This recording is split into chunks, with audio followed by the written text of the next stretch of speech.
It is 6:30 and members of council are in attendance. I'd like to start the meeting. Okay, thank you, John. And we'll call to order this planning committee meeting of the Council of the Town of Saugeen Shores. Welcome all members. Welcome everybody watching us via the live stream. We're glad you're with us this evening. Second item on the agenda is the land acknowledgement, and Councillor Stack has that. Councillor. We acknowledge that we are meeting on the traditional lands and treaty territory of the Saugeen Ojibwe Nation, which consists of the Chippewas of Saugeen and the Chippewas of Nawash unceded First Nations. We understand that this land holds immense significance to the people of Saugeen Ojibwe Nation. We appreciate those who live and work alongside us today and who continue the traditions of their ancestors as stewards of the land we are privileged to inhabit. We thank them for their contributions they have made, both caring for the land and in shaping this community. We commit to truth and reconciliation, to acknowledging the truth about what happened to Indigenous peoples because of colonization, and to reconciliation, which begins with each and every one of us. As a local government and public organization, we are dedicated to learning about Indigenous culture, to fostering a better relationship with First Nations and their people, and we commit ourselves to actions that move us forward on a path to healing alongside with the Saugeen Ojibwe Nation.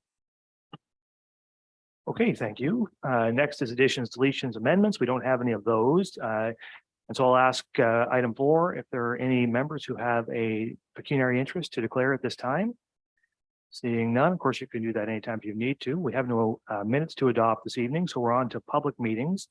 And so next on our agenda is a public meeting for file number S 2022-006 and Z 2022-058, Miramichi Shores Limited, part of Park Lot 23, north of the river. This is a public meeting being held under the Planning Act. First, we will receive a report from planning staff. Then committee members will have an opportunity to ask questions of a technical nature, and I will ask them to reserve their comments on the application until after we've heard from the public. Then we will hear from any members of the public. Comments may be made may be made online, in this case as part of the public meeting, or in writing submitted to the planning staff. Members of the public are advised that the ability to appeal the decision to the Ontario Land Tribunal on this application may be limited if you have not provided comments on the application before the decision is made. After we've heard from the public, the committee will discuss and consider a recommendation on this application. So I declare now the public meeting to be open, and we will ask the planner on the file to present the application. The planner. Good evening. Thank you through you, Mr. Chair. I'm just going to share my screen.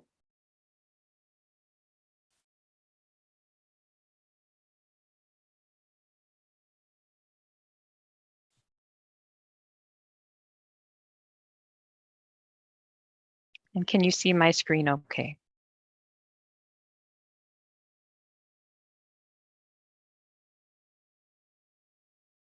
So I am presenting this evening on a zoning bylaw amendment application. There is a related subdivision application. There have been recent changes to the Planning Act, which outlines that there's no longer a requirement for a public meeting on the subdivision, but it is included here, and we will be bringing back in a subsequent report seeking some feedback from the town on the subdivision as well. The approval authority for the subdivision is the county, so a report will also go to the county at a later date. So the applicant is looking to develop this parcel. It's just under 4 hectares in size. They're looking to develop 23 residential dwelling lots, as well as blocks for stormwater management and woodland, wetland purposes. They are seeking to rezone a portion of the lands to facilitate the residential development. And you can see a copy of the proposed draft plan here with the proposed lots, as well as a new cul-de-sac extending off Copway. The lands are currently vacant and surrounded by residential open space and roadways as well. So this just provides an outline of the proposed zoning on the property. As you can see and noted earlier, they are looking to rezone a portion of the site to residential, as well as open space to facilitate the stormwater management block. And then the eastern portion of the property is proposed to be retained in environmental protection zone. And I've included just a couple of photos from the property. This is looking from Copway to the location of the proposed new street. And this is looking from County Road 13 and the Copway right-of-way into the site. And this is at the easternmost limits of the property, looking down Copway and the Copway Trail that exists currently. So within the report, I did speak to various land use planning matters and some policies relevant to that. The applicant, in support of the application, has also provided various reports and studies provided by their consulting team, some of whom are on the line this evening and available to answer questions as well. The county did circulate these applications to various agencies and departments, and we did receive feedback from those listed on your screen.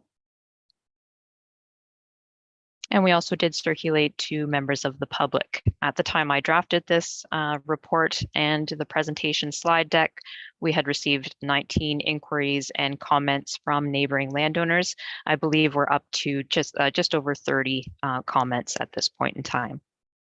Some of the issues raised included sewer servicing and odors in the area, stormwater management concerns, traffic and access to the property, pedestrian movement and parkland or lack thereof, natural heritage protection, and infrastructure costs. So just to summarize, this is a report for information purposes only at this point in time. We are seeking comments from the committee as well as members of the public, which we can then take back.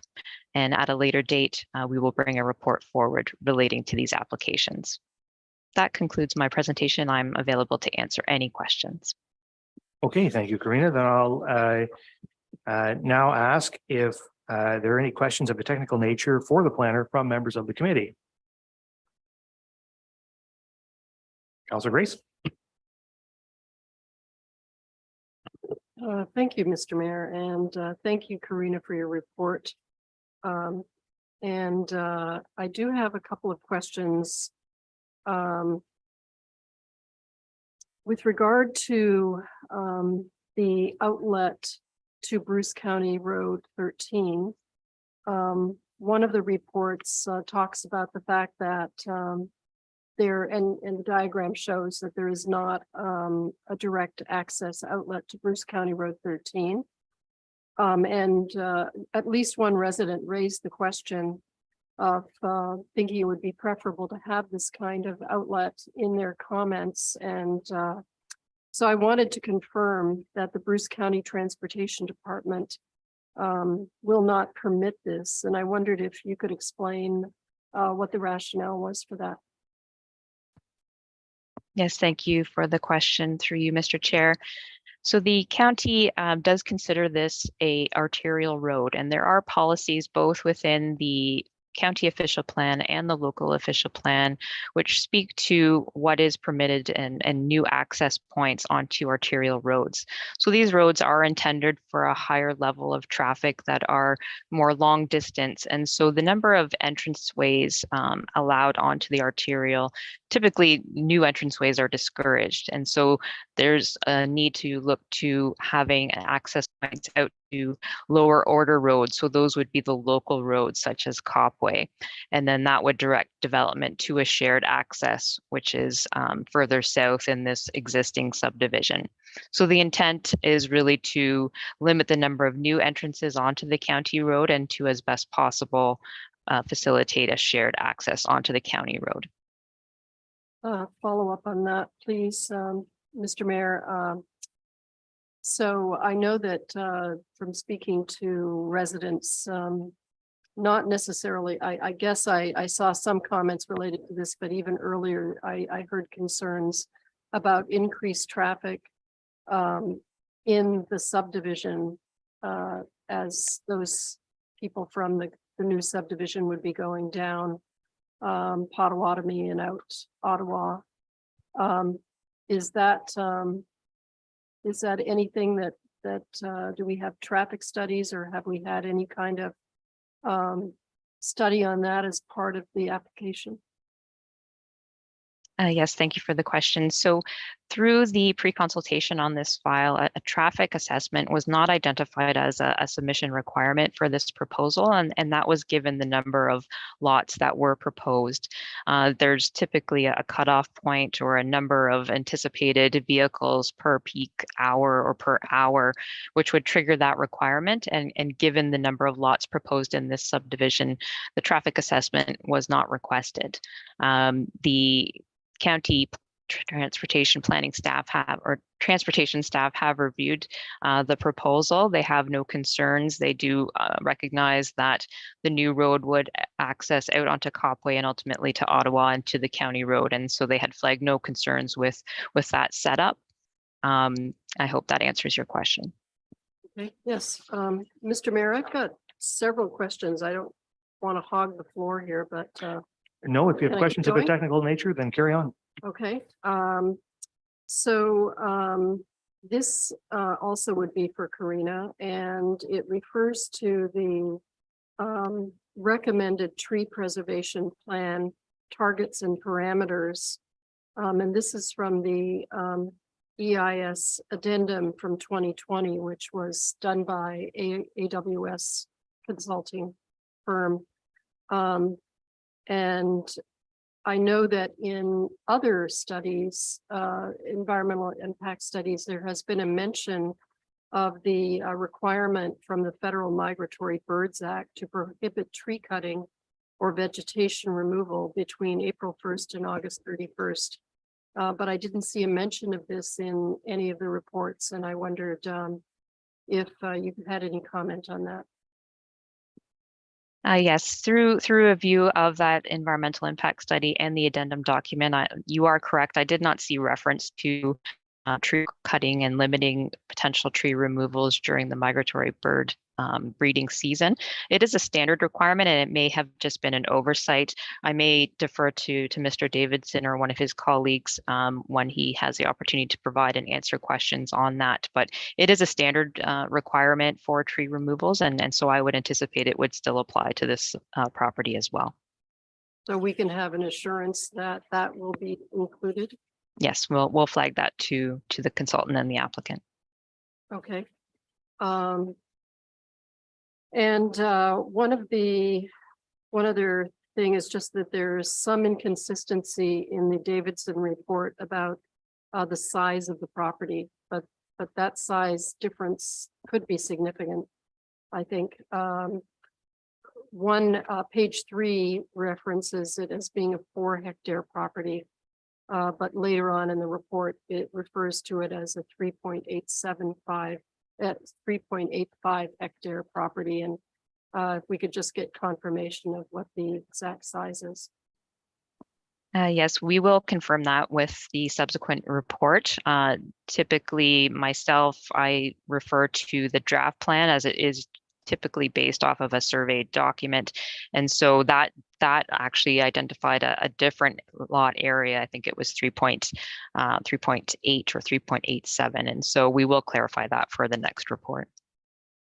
Okay, so I've received, and I know all members of council and staff have received many comments about the sewage gas odor that appears off and on and has been for some months. Is that something that we can our staff update the public about what's happening with that, please?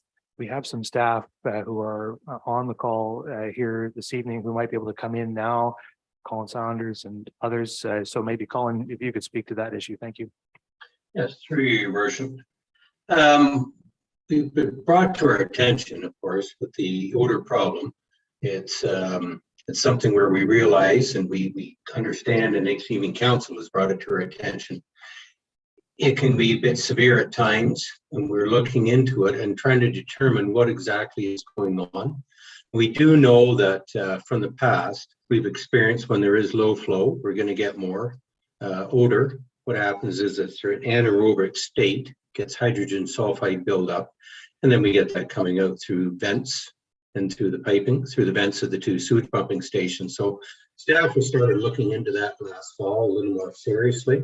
We had before for sure, but We've brought an engineer involved. Is it something where we think we need to, not think, we know we have to have some more technical advice on exactly what's going on, what we have to do with this, and just look at it, not just as far as the subdivision, as far as the neighbors. We're getting something where there's a smell, we have to deal with that. So we brought our Burnside on board to start looking into that. We have an engineer that has some expertise in this, and they're going to look further onto what's going on and what's happening with the issue.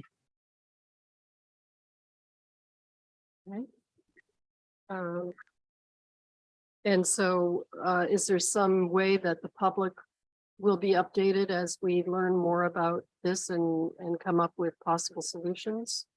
Yes, absolutely. We actually had a meeting this morning with our communications department, trying to formulate an idea and how we can get it to the public, make sure the public understands where we're at and how we're moving forward with it. Try to determine what the problem is and a solution. We haven't got a solution yet. We certainly have in the past worked on it. We're flushing the system continually. We have deodorizer in, and we do have carbon filters in the system, and that's been on for before I even started. It could be 5 or 6 years, could be more. That those have been involved, but obviously there's still more that has to be done. So yes, the public will be notified. We have to determine how, and that'll be through our communications department. Okay. So my next questions are for Jay or Mark, I guess. So one question is about the issue of secondary suites. And so there was a comment in, I think both Karina's report and also Mr. Davidson's report about the fact that the provision of additional residential units cannot be guaranteed at this or specified at this stage because of the fact that Mr. Clancy is not the actual builder of the homes, and that would have to come at a later stage. So I wondered if Jay could speak to how that provision might be considered or how that might be regulated by the town.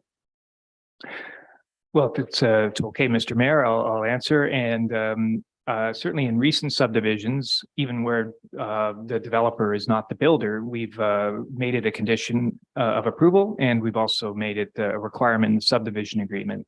It is something that's sort of as an iteration where each progressive subdivision, we're learning new ways or better ways of ensuring that units are built. And so I think we would firstly make a recommendation of a condition of approval to the county, and then follow through this, that those conditions be expressed in the subdivision agreement. Okay. I think my last, I've got 2 more questions, Mr. Mayor.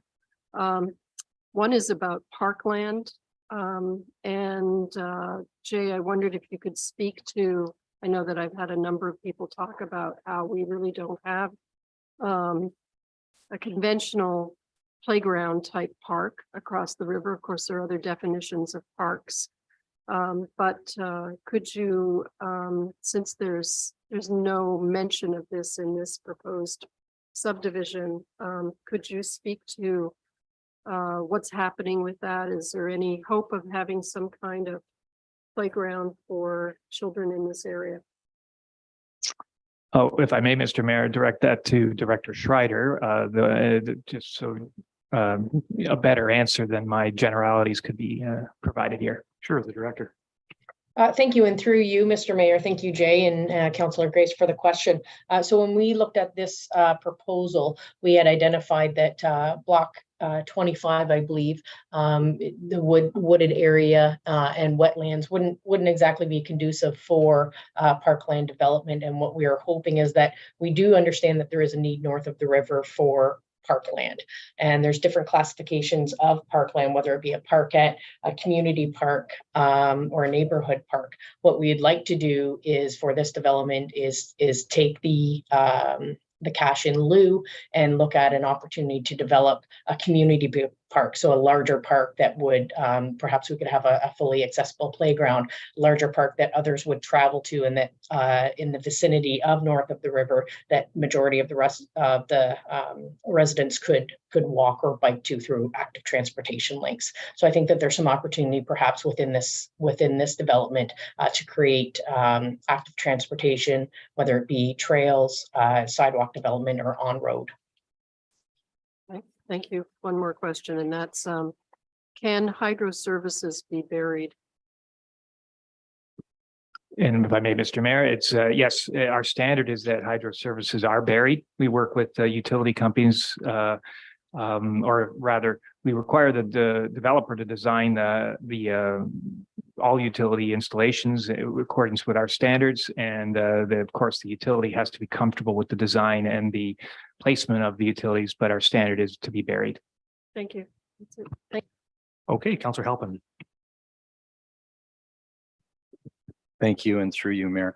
This question is for Colin Saunders, and I realize it may be a hard question to answer, but is there any indication that more sewage flow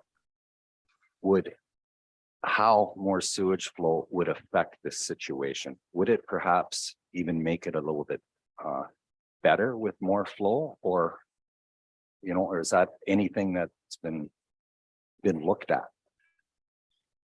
Yes, so your worship. Yeah, good question. That's one of the main things we are looking at with our engineers. Possibly Jeff would speak to that too. It will help the situation where we're getting into. There's just not enough flow, and the sewage is getting anaerobic. When it gets into that state, we get hydrogen sulfide, and that's what smells. We have more flow. It's flowing more to the design of the system, and it's going to help the situation. So yes, to answer your question, yes, more flow would help. Thank you. Good evening, Mayor. I'm Jeff Pasner from RJ Burnside, and I'm helping Colin and staff with this odor issue. And I have significant experience with similar situations. And Councillor Halpin, absolutely, more flow is going to help. We can't say now that it's going to fix the odor problems, but with regards to this development, it's only can help the odor issue at this time. So just reiterating what Colin was saying, it definitely will help. Great question. Thank you so much. And Mayor, one more question, if I could. Looking at the subdivision, looking at the aerial view, it appears a number of trees were cut down where the approximate new road is going in. Just wondering when that occurred. Planner.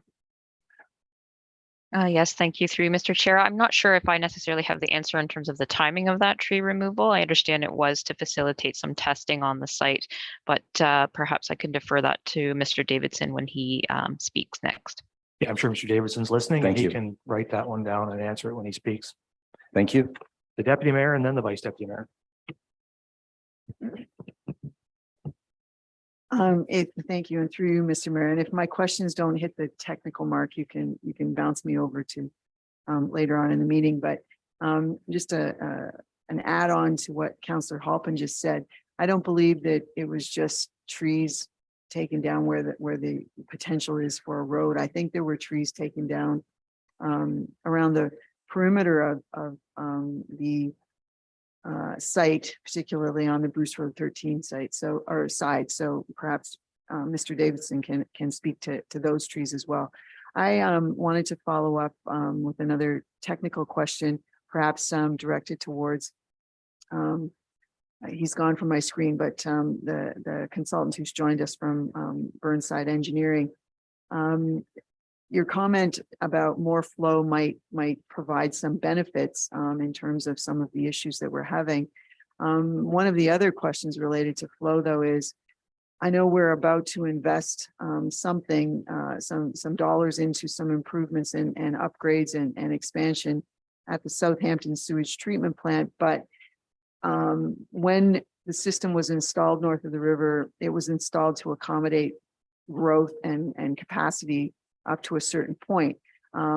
And in the report that we're receiving, it says that this particular development will have there's no issue related to the capacity.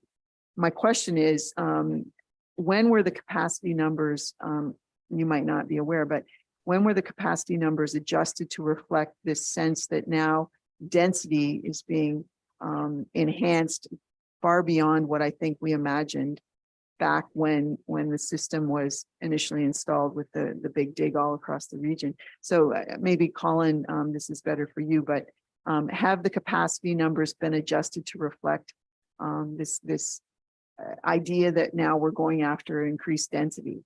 And based on what the investment is coming with the sewage treatment plant, is capacity still there for this as well as all the other lot potential out there, because the system was supposed to accommodate growth across the region?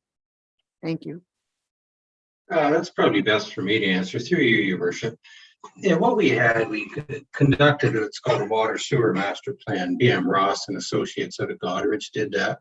What they do is an extensive study, really work together with our planning department on projected growth. We've got a fairly good idea. You never can be 100%, but on what the growth is for 5 years and 10 years. So what we looked at is where we're going to be in 2 or 3 years time, in 5 years, 10, and even a little further. So we have an idea of where we have to be with the Southampton plant. So all these subdivisions, any potential growth was taken into account.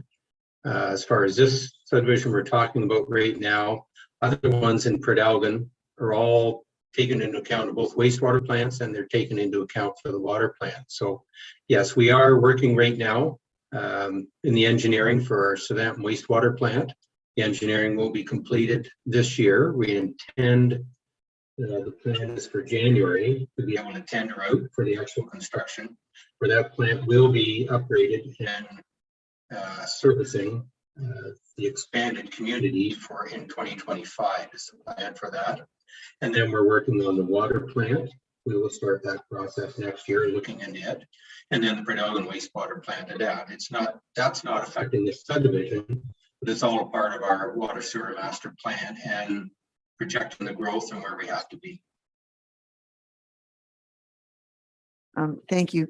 Your audio kind of was a bit wonky there in places. So just specific to the Southampton sewage treatment plant, you said the tender related to the upgrades and expansion there, you anticipate that going out this month, and that the numbers you're working at are related to growth. Did I hear you say up to 2025? Hopefully, I'll take my video off here, and hopefully that would help then if I'm breaking up. The engineering is going this year for the expansion of the Southampton plant. The tender is anticipated in January of 2024 for the expansion, the actual physical work on the Southampton wastewater plant, with the completion in the end of 2025. That lines itself up with our water sewer master plan and what we need to have. Hopefully, I didn't break up there. No, we heard you fine. Is that good enough, Deputy Mayor? Okay, the Vice Deputy Mayor. Yep, thank you, Mr. Mayor. I have a few questions, comments. Colin, well, if you could come back on there just for a second. Is Colin still there? I am, yes. I'm going to leave my video. Your video. So I did visit the site on Shore Road, and I was up in Teganega Drive, and I actually was one of the members of council that did catch the bad odor the night it was there with the 4 or 5 residents. So I did experience it, and it's not pleasant. And so for those residents, down Shore Road and up in Teganega, I get it. It wasn't even at its worst apparently. But Colin, you mentioned about the the higher flow rates, and according to the residents down the Shore Road, July and August is when it's really the worst, and that's when the flow rate should be high. So I'm not Jeff. I'm not the engineer here, so I don't really totally get this, but it's an issue. And you know that, and Colin, you staff are honest, so I appreciate that it's being looked into. We've got a good firm researching it. So it's just a comment really, Mr. Mayor, that it's a serious problem down there. No, I think it's just, I think just to be absolutely clear, I know lots of people are listening to us from that neighborhood. Nobody in the municipality needs to be convinced there's an odor issue. There's clearly an odor issue down there. Our staff is aware of it. We have Burnside working on it, and we're going to try to address it. And as more generally than as part of this development, but also keeping in mind that this development is proposed, and understanding that it needs to be, it needs to work with the existing system. Bottom line is, odors from the sewer system are not acceptable, and we're going to try to fix it. Thank you, Mr. Mayor. And I brought it up. Yeah, I just raised because I want to know there's lots of people listening, That's right. and I want them to know that the town of Saugeen Shores are working on it. So there's some being action being taken. We've got some good people working on it. Mr. Mayor, I can just make a comment to Vice Deputy Mayor, and your question about in July and August when the flows are the highest. What's causing the smell is hydrogen sulfide, H2S, and it is always going to be it's generated more during higher temperatures. So that is why, even though there's more flow, the retention time is still too long. Sewage is sitting in that wet well in that force main too long, and those are the months you're really going to smell it. So I'm not surprised that you've noticed it in July and August, even though the flows are the highest. Good. Thanks for that, Jeff. There's a question, I think, to Jay, and it's really, I have an email sent to me, well, lots of emails. But this one, this individual asked, I raised this question tonight. It was about tree removal. Jay, with our zoning bylaw and tree retention and so on and so forth, when trees are being removed with new subdivisions, there's a question that this resident asked. When houses are being built, there's a requirement for one tree to be placed on a lot, on a new lot. Is that correct, Jay, for tree replacement? Well, yeah, there's certainly more to it than that. In new greenfield development, we require one new tree. In areas like this, and I'll defer to Karina for more on the planning response to her review, because we are still awaiting, there's no recommendation in front of you. The EIS, where one's done, may make recommendations on how the remainder of the trees could be preserved. And in this case, my understanding is the EIS has recommended a range of tree protection throughout the development, as you can see on, I think, some of the drawings in your package. And those will be integrated through the development, through the subdivision agreement and tree retention plan. And it'll outline, as we've done in the past, when individuals go for building permits, their grading, their building, their construction activity must preserve those trees in accordance with the approved retention plan. Okay. I think this next question is to Karina. This parcel of land is about 4 hectares, 10. I'm going to use 10 acres. When all said and done, Karina, the total development of the 19 single family dwelling and 4 semis, and what percentage of lands of I'm going to use 10 acres for a second. It was hectares, but let's use 10 acres. What percentage of land would be left untouched versus being developed? Can you give me that number? I can't give you the percentage, but I know, and I can't convert to acres right now, but I know the woodland, wetland of the total just under 4 hectares.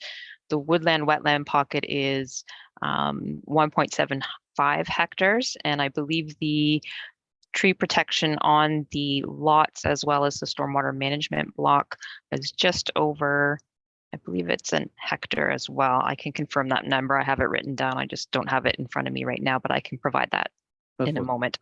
3.5 hectares, so half a hectare. So you've got about 1.5 acres being developed. I'm using acres, but so about to me, it's about 80% roughly will be untouched, I think, is what my calculation.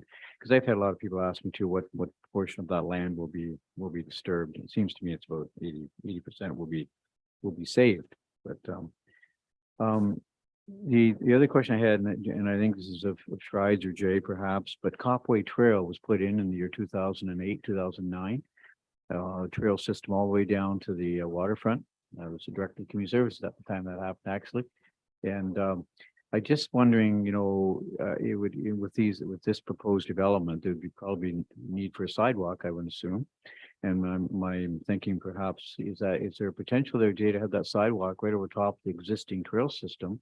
But that's a fairly wide road. And could there be the north side of that road perhaps used as the trail linkage with chevrons, having an on-road trail system for the cyclists, so that they're not, riding a bike on the sidewalk with a baby carriage, they would be multiple use. So is that something could be considered, where you have on-road bike lanes? I mean, something this community has considered a lot over the last 4, 5, 10 years, with the bicycle friendly community report. So maybe this would be a good option, Jay, for staff to consider, Mr. Mayor. I'm just wondering if I could throw that out there. Jay, can you comment on that? I talked to Strides briefly about it. I don't want to jump in for Jay, but I can certainly say that it's something that we could include and bring those comments. Good. I appreciate that. I think it would be a good thing. I heard Director Schreider speak about the parkette, and the park and land in that area is lacking. And matter of fact, I don't know of a park north of the river. There's one by Mississauga, I think, that was taken out years ago. So there is a deficiency there. So I'm pleased to see there's going to be some form of parkland there. It's a good thing. The last thing I wanted to talk about, Mr. Mayor, if I could, was two things. So the county town's official plan requirement 30% of proposed dwelling units be medium or high density. I guess we can talk to the developer about that in a minute, but with 19 single family dwelling units and really a weak statement in the report about secondary dwelling suites that we could ask the developer to. I think we should be, and I'm not saying all 19 single family dwelling units should be secondary dwelling suites, but with a hope and a prayer that they may do it. I just think we need to get serious about secondary dwelling suites, whether it's 50% or what the number is, but I hope that the developer's listening. To my view, maybe not the view of all of council, but it's my view that we should be looking at secondary dwelling suites in a percentage of those 19 single family dwelling units. I'm not sure that the density is where it needs to be. And there'll probably be some difference of opinion around the council favorable density, no doubt. The last question I had was about my notes here. That's it for now. Thank you. Thank you, Councillor Davinsky. Thank you, Mr. Mayor, and many of my questions have been answered, but doesn't hurt to review the odor issue.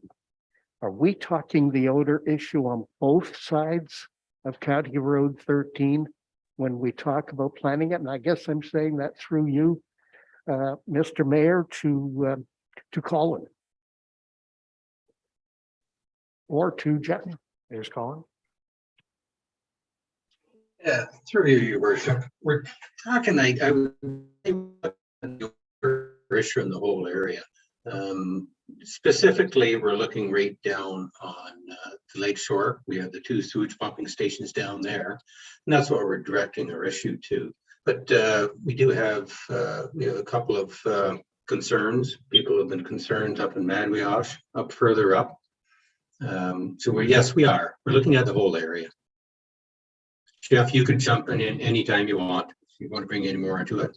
Yeah, no, just confirming. We'll take a look at all the odor issues, and like I said, when we do a detailed investigation, we'll look at all the odor issues. Thank you. Like the Vice Deputy Mayor, I've had the pleasure of being there when the odor was strong, and it wasn't pleasant. And I feel for the people living there and the people that are about to live there. This is no way to get into a brand new home or what have you. The road copway, did I hear right? It's not going to be extended to Bruce Road 13. I guess this is through you, sir, to Karina. This road is not going to be extended to Bruce Road 13 because of the county rules at this point in time? Yes, through you, Mr. Chair, that is correct. There is no plan to extend Copway out to County Road 13. We can certainly, given some of the staff feedback, take that back to the county and the town for further discussion, though. Okay, so where, because it was cutting up at the beginning, where are these people going to go? What's the traffic route to get to Route Road 13? Yes, so they would exit onto Copway and then Ottawa to County Road 13. Okay, thank you very much. Also, to Karina Smith, the tree issue, which I'm concerned about as well. I hate clear cuts, and they just sort of seem to pop up, but that's me. That's the way I look at it. But this tree issue, we're talking about 30% retention in the report that's coming up. Are we married to 30%? 30% has been a best practice, is my understanding in many of the development proposals. And in part, my understanding is that stems from the original EIS that the town had prepared for this area north of the Saugeen River. Certainly open to discussions on increasing that number. I didn't, and I've realized didn't include the tree preservation plan in my presentation, but I'm happy to share it if you would like, just to highlight what the applicant is proposing at this point in time. But we can certainly take that back for further discussion. Okay, my comment there is if we can do 30, maybe we can do 35. And then maybe down the road 40. I don't know. But in this particular area, there seems to be a lot of trees, and I'd love to see as many as possible saved. Not only that, I think talking to Jay as well, through you, Mr. Mayor, Jay, we talked about what kind of tree environment will we have around these new homes? I know you talked about one, but is it possible to do more? I know it's a trouble for the developer and it's an extra effort, but can we do more? Certainly, in fact, the developer is proposing to do more. So certainly our standard in Greenfield. So I would use, I'll point to Devonshire, for example. Was a farmer's field.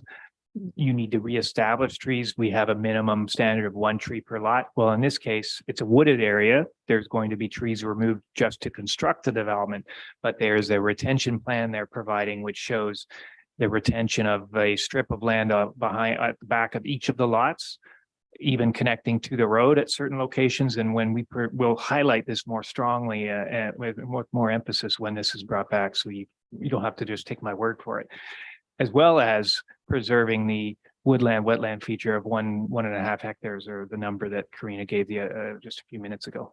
Oh, there's the screen right there. Yes, I recall seeing that. Thank you very much for that. I think we've all received a ton of emails on this from concerned citizens. Yes, it was the same email over and over again, but that doesn't matter. They have the same concerns. Stormwater and drainage. I don't know the question to ask, but this comes up every single time.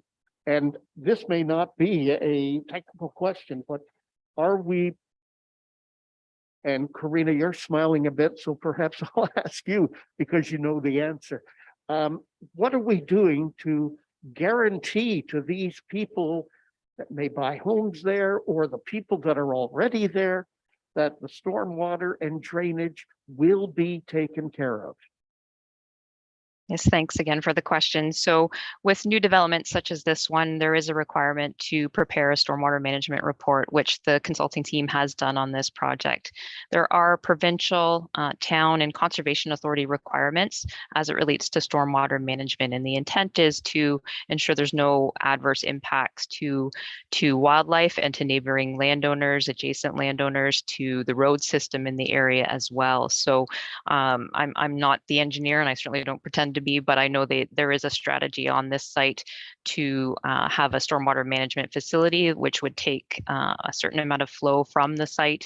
There is also overland drainage that would be directed to the existing outlets from the property as well. And that is intended to, one, slow down the water so it doesn't create impacts to neighboring areas. It's also meant to control the quality of the water as well. And so there's a certain filtering requirement for that stormwater to ensure it doesn't impact things like sensitive fisheries and downstream users as well. Thank you for that, Karina. And one of the other questions in that email was who pays for the needed infrastructure? Who pays for it? I guess that's a question to you, Jay. My apologies. Sure. Yeah, no, I appreciate this opportunity to inform is that Mr. Mayor, with this development, the developer pays for 100% of the infrastructure that's installed. They design it, town reviews it, developer installs it, town inspects it, and that's what's proposed here.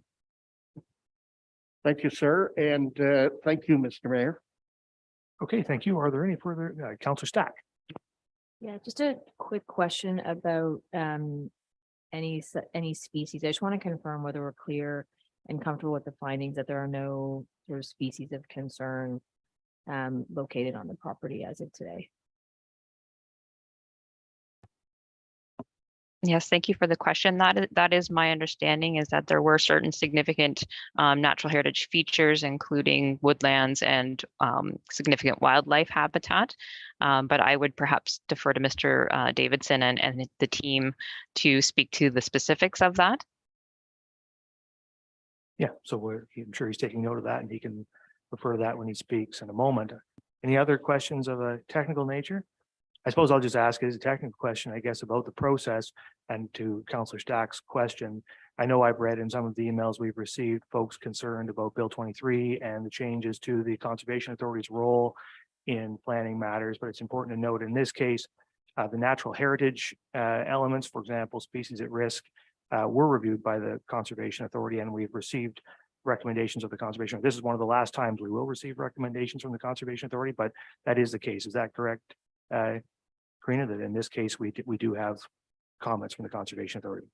That's correct. Thank you for highlighting that as well, Mr. Mayor. We did receive comments from the Conservation Authority, both relating to natural heritage and natural hazards, and they have provided their conditions or recommended conditions of approval as it relates to the related draft plan of subdivision application. Okay, and I have one other question, and it kind of rips off a question from the Vice Deputy Mayor. So official plan section 3 lays out that the town will target 30% of new housing units in the form of medium and high density multi-unit development. What percentage of this proposed development is medium or high density? Yes, thank you for the question. There is no medium or high density proposed as part of this proposal. There was justification provided which outlined that there is a missing semi-detached unit desire in this area of Southampton. And so that was what the applicant had proposed as part of the submission. We've heard the comments back in terms of that. And so we'll discuss that further with the town and the applicant as to whether there's an opportunity to revisit that. Are semi-detached units medium or high density? Semi-detached are not considered medium or high density. So 0% of the development is medium or high density? That's correct. And the requirement is 30%. That's correct. Thank you. Any other comments or questions? If not, then we will go to members of the public. And so first we'll hear from the applicant or their agent. I understand Mr. Davidson is with us today, and there he is. So Mr. Davidson, if you would just introduce yourself and give us your comment. Thank you. Yes, good evening, Mr. Mayor, members of council. My name is Ron Davidson. I am a registered professional planner. I have, same as Karina, and I am, though not working in the public sector, but working in the private sector for this application. I represent the owners of the property here tonight. And speaking of owners, joining me is Tom Clancy. Tom is the owner and operator of Clancy Builders. And Clancy Builders, along with Keith Snyder Construction, together form Miramichi Shores Limited. And that's the company that owns the subject property. Just thought I'd make that clear, if in fact I did make that clear. Also with us on the line is Bill DeVoe. And Bill, as most of you know, is the engineer from GM Blue Plan. He has extensive involvement in this project. Bill conducted the servicing study, the stormwater management study, And he prepared the draft plan drawing as well, among other things or other involvement that he's had. I'm going to speak for just a few minutes, and then Bill, Tom, and I will be available to answer questions. Neither Bill nor Tom intend to do a presentation, but again, they will be available to answer questions. So there's been lots of good comments made. Some of the things I was going to say have already been addressed. I won't be long with my presentation. I will start off by clarifying that the property comprises 3.87 hectares of land. My apologies to Councillor Grace. My planning report, I think, did mention that correctly in one instance, but I think I mentioned 4.0 hectares in another. Again, that's the correct answer is 3.87 hectares. I apologize for any problems that caused. Jumping right in about the tree removal, it occurred in 2019. It happened and it occurred only where the road is going. I wouldn't consider it to be tree or clear cutting in the sense that it wiped out the whole property. None of that occurred. It's my understanding is none of it occurred where any of the lots were created. Why was it done? It was done to allow for the machinery to get onto the site to undertake soil testing for the geotechnical report. I have no additional information on that. And if there are further questions, I suppose Mr. Clancy will be able to answer those.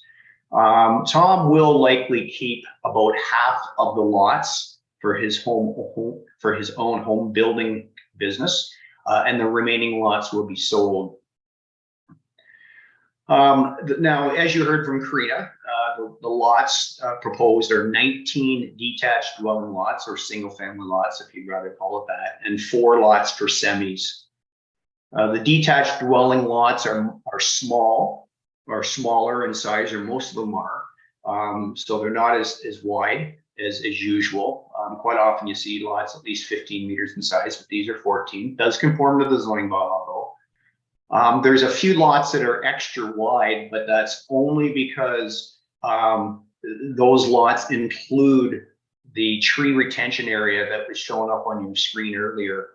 So whether or not the lots are 14 meters wide or they're the wider lots, they still have the same width of building envelope. The developer wanted to go with smaller lots in order to comply with the minimum lot density requirement or unit density requirement, and certainly the 4 semi-detached dwellings help in that regard. And it does comply with the minimum unit per hectare requirement. With regard to the mayor's comment about none of the units meeting the medium density development standard, that is true. But the policy does state that this shall be required unless it can be justified otherwise. So I did attempt in my planning report to justify the need, or pardon me, the fact that there would not be a medium density component to this development. And it was based on the developer, A, creating smaller single family lots, and B, wanting to tap into a market that really isn't served, to our knowledge anyways, in Southampton, or not to any great extent, which is the semi-detached dwelling market. So in my planning report, I should clarify this now, I stated that Mr. Clancy certainly supported the idea of having a secondary dwelling unit, or an apartment, if you will, in some of the detached dwellings. And I indicated in my report that he couldn't really commit to the actual number of houses that would have such an apartment, because he would be selling the lots to other people, or maybe other builders. So he really wouldn't have a say. However, Tom and I have had discussions. As you're quite aware, I'm active in Saugeen Shores. I know council's position on looking for rental housing, and for the record, I don't disagree in any way. Tom is willing to commit for the houses that he will, or the building lots that he will be keeping, to putting apartments in at least 3 of those homes. And he's hoping that the other builders who buy lots from him would consider doing the same. This is something that we're going to further discussion with after this meeting with town staff, if you like. Just one thing I should point out, these lots, because they're not overly large, it does make it somewhat difficult to put in an extra parking space. Otherwise, you could run the risk of it looking like a parking lot. As you know, if the lots are only 14 meters wide, it's a little bit narrower. You can only, I think the requirement in the zoning bylaw is no greater than 50% of your frontage can be covered with the driveway. So that does place some limitations. The idea of pushing the house back a little bit further from the road so you can have an extra deep driveway is not possible, because there's going to be a 5-meter deep tree preservation area at the rear of all of the properties. But nevertheless, Mr. Clancy is willing to have a discussion with the town on the matter of, again, apartments and housing in the houses. The environmental impact study, just to touch on that, because there's a lot of questions asked about that. It was originally completed several years ago when 3 lots were severed off from one side of the property, but that EIS was updated recently. I believe it was done in 2020 or 2021. All of the recommendations of the EIS, the environmental impact study, will be implemented either through the design of the subdivision or through the subdivision agreement. And the subdivision agreement will include the tree preservation plan that you had on your screen just a few minutes ago. The environmental impact study makes sure that the wetland, and it's not, for what it's worth, it is not a provincially significant wetland. It is what's known as an unevaluated wetland. Nevertheless, it is a wetland, but it will be protected, and there'll be a buffer area around that, and that wetland and the buffer area will form block 25. And that block 25, if the town is interested, will be deeded to them if they care to take ownership of it. And if not, I guess we'll have to find another conservation group that would be interested in taking ownership of that. As you've seen on that tree preservation plan, there will be, again, tree preservation areas at the rear of all the lots. And there will also be some tree preservation strips that are 10 meters wide along some of the mutual boundaries. And what this did was it followed the recommendation of the environmental impact study that no more than 0.4 hectares or 1 acre of land, contiguous land, shall be developed. So you'll see a 1 acre area, and then you'll see a forested strip, and then you'll see a 1 acre area, and then you'll see a forested strip. Again, this is coming from the environmental impact study. It's been supported by the Saugeen Valley Conservation Authority, and again, it will be implemented. I heard earlier from Councillor or Vice Deputy Mayor Mike Myatt, percentage, and there was a question asked about can it go greater than, can the tree preservation be greater than 30%? Yes, it absolutely is. 30% is the standard, but in this case, because of the block 25 and none of it being protected, I'm sorry, all of it being protected, none of it being developed, along with the tree preservation areas elsewhere, I think Councillor or Mike Myatt indicated to be about 80%. I'm not sure if it's quite that high, but it's definitely over 50%, and it might be closer to 60%, will remain forested. And that's, from my perspective, a pretty good target to achieve, and it's being done here. Just to be clear, again, the Saugeen Valley Conservation Authority, first of all, they reviewed the terms of reference before the environmental impact study was done, and they accepted them. And then they peer reviewed this environmental impact study, and they have since advised that the EIS is acceptable, provided the recommendations are implemented. And you have that in a letter from them. Now, I realize there's several neighbors are concerned about this development, and I believe about a dozen are expected to speak after me, so I shall be brief, but I would like to say a couple of things that might help address their concerns. There was a form letter that they've mailed in, and there were several of them, and a lot of those questions or concerns have been answered or will be answered. With regard to odor, I really don't think there's anything I need to add to that. Regarding drainage, there is a statement made that there should be a stormwater management plan conducted by a professional. There was. The plan has been prepared by Bill DeVoe, civil engineer. It's been reviewed by town staff and the SPCA. Later, after draft approval, there will be more detailed final design drawing done that also must be approved by the town and I believe the Conservation Authority. And just as Korea had indicated, there will be a stormwater management facility on the property on block 24, and that's where the majority of the surface water will go. If there's any further questions on this matter, though, I'll be happy to have Bill DeVoe answer the questions. To be clear, all of this information was a lot of this information was available in the planning report, the stormwater management report, and the environmental impact study. That is available for public viewing. So anybody that's listening, if they want additional information, I believe they can find that by going on either the county or the town's website and looking at those reports. There was a comment made about moving wetlands, and that isn't happening. The wetlands are not being touched. There'll be a no-touch area around the wetlands. And just to be clear, these wetlands have been accurately mapped and they will be protected. The town has addressed traffic. We know the traffic will be going down Ottawa Street. We were told all along that access from the county road is not possible. It's my understanding that the Ottawa Street is adequate to accommodate the additional traffic. I think when you do a traffic count, you'll find that the traffic isn't going to significantly increase during high traffic or peak traffic times. It will be likely in the neighborhood of about 1 car every 3 or 4 minutes during peak traffic times.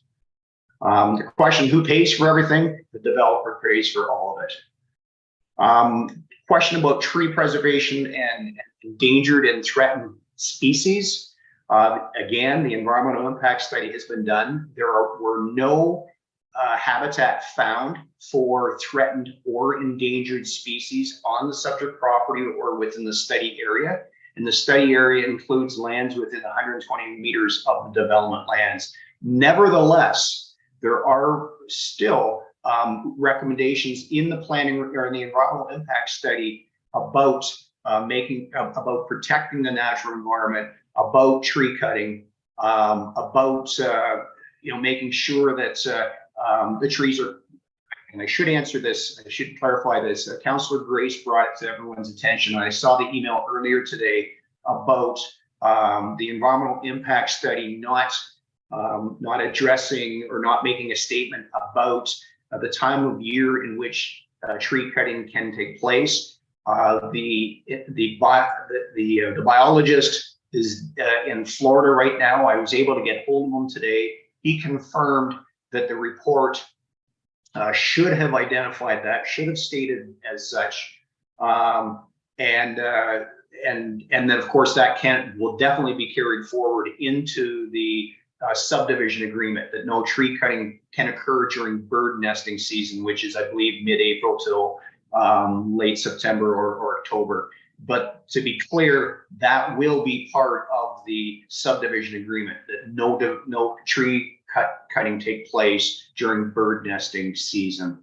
The issue about the park, again, that's the town's call, not ours. During pre-consultation discussions with the town staff, emphasize staff indicated that they didn't think this was the appropriate place for a park.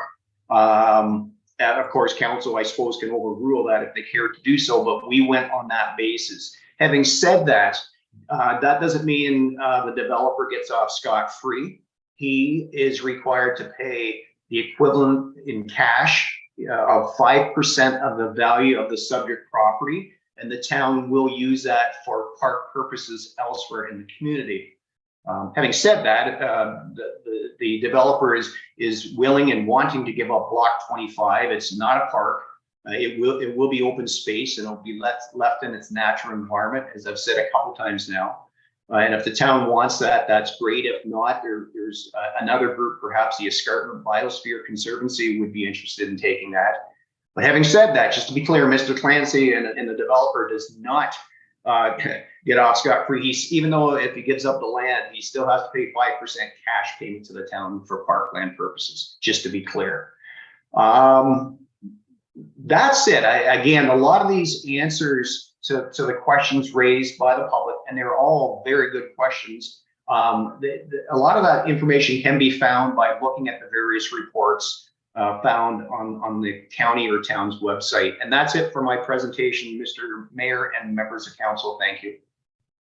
Okay, did members get the questions answered that they had for Mr. Davidson, the Vice Deputy Mayor? Did you want to follow up? I like to follow up just 3 quick questions. Ron, thanks for your comment about the forest that will be maintained and protected. And can you get back? Can we get that number? Is it 60%, 50%, 70%? It'd be nice to have that number.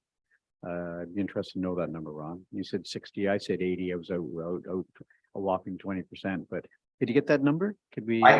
Yeah, if I can promise you that I will have this discussion with Karina and get back to her, and she'll include it in her report.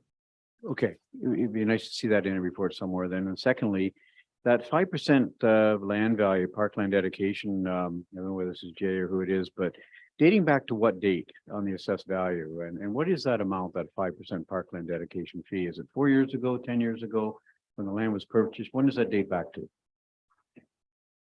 Well, if I can just quickly answer generally, we are aggressive at the town to maximize and optimize the amount of parkland that the town gets. We know how important it is as a service within the community. I don't want to, with respect to Vice Deputy Mayor, negotiate an amount, or even suggest an amount that might be collected, because we want to maximize that amount with the proponent. Fair enough. I don't need to know the exact amount. My question was, Jay, Yeah.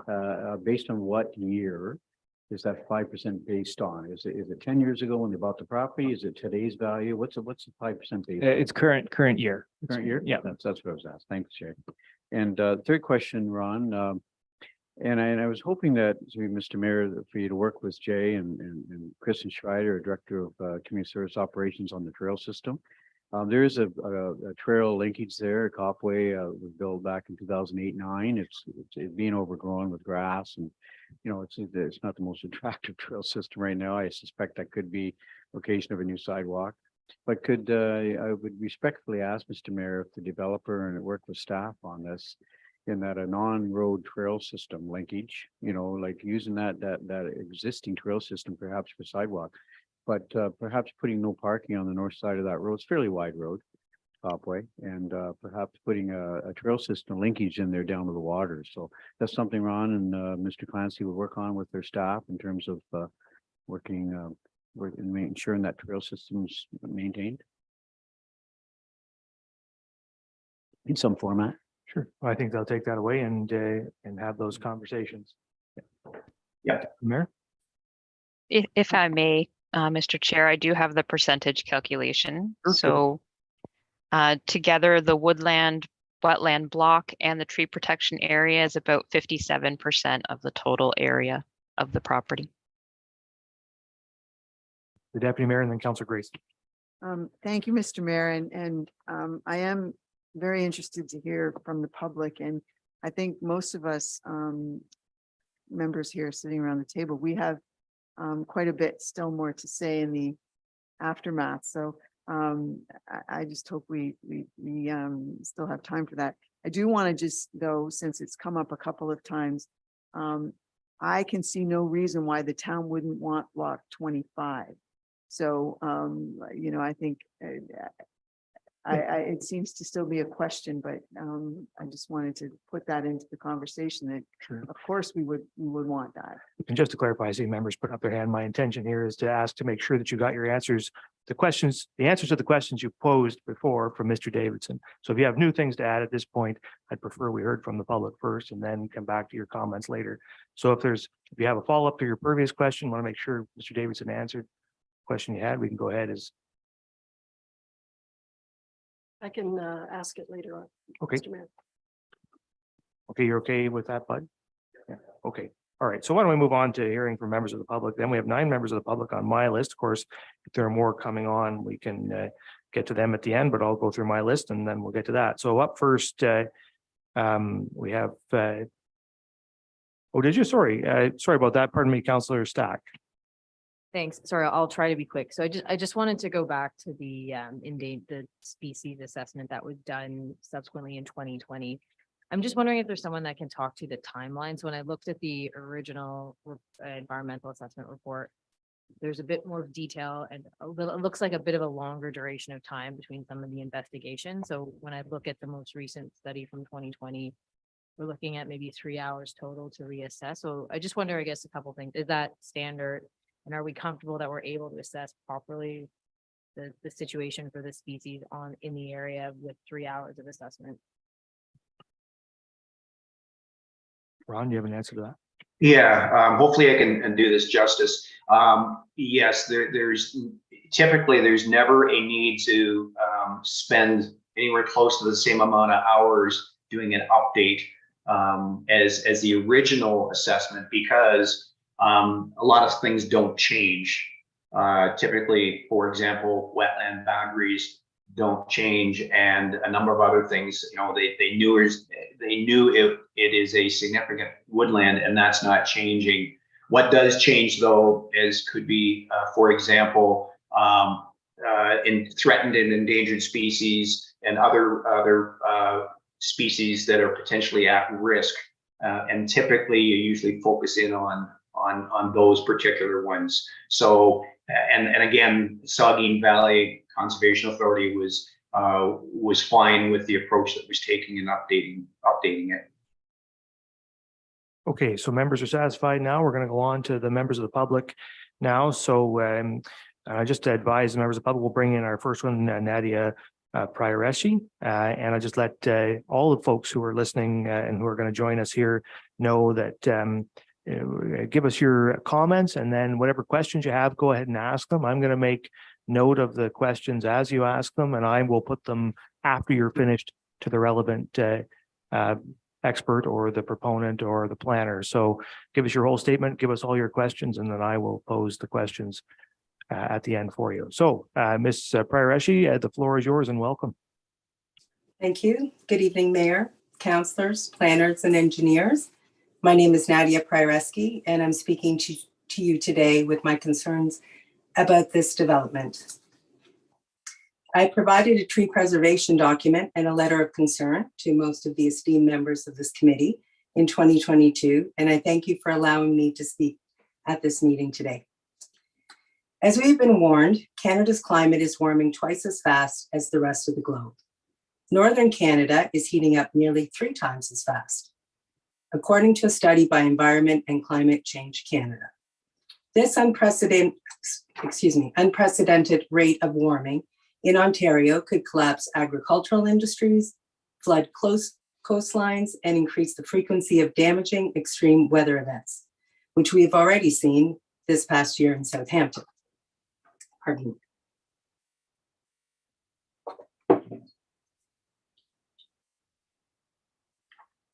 me. Thank you. As humans, we release carbon dioxide in different ways. Trees store that carbon and mitigate climate change. These incredible beings can help us lower the planet's temperature. Through their natural life and death cycle, the carbon is sequestered and at depth transferred to the soil through decomposition. Those soils need to remain intact in order to keep carbon stored. The process of clearing significant woodlands, excavating, building, and adding more residential housing not only increases our population, but also increases the release of carbon in our atmosphere. We need to ensure we manage that carbon increase by providing significant tree preservation and by replacing those trees lost to that development and the building process. We must also ensure that the carbon stored in the soil, released as a result of excavation and site alteration, be included in that calculation and in any mitigation plan and policy.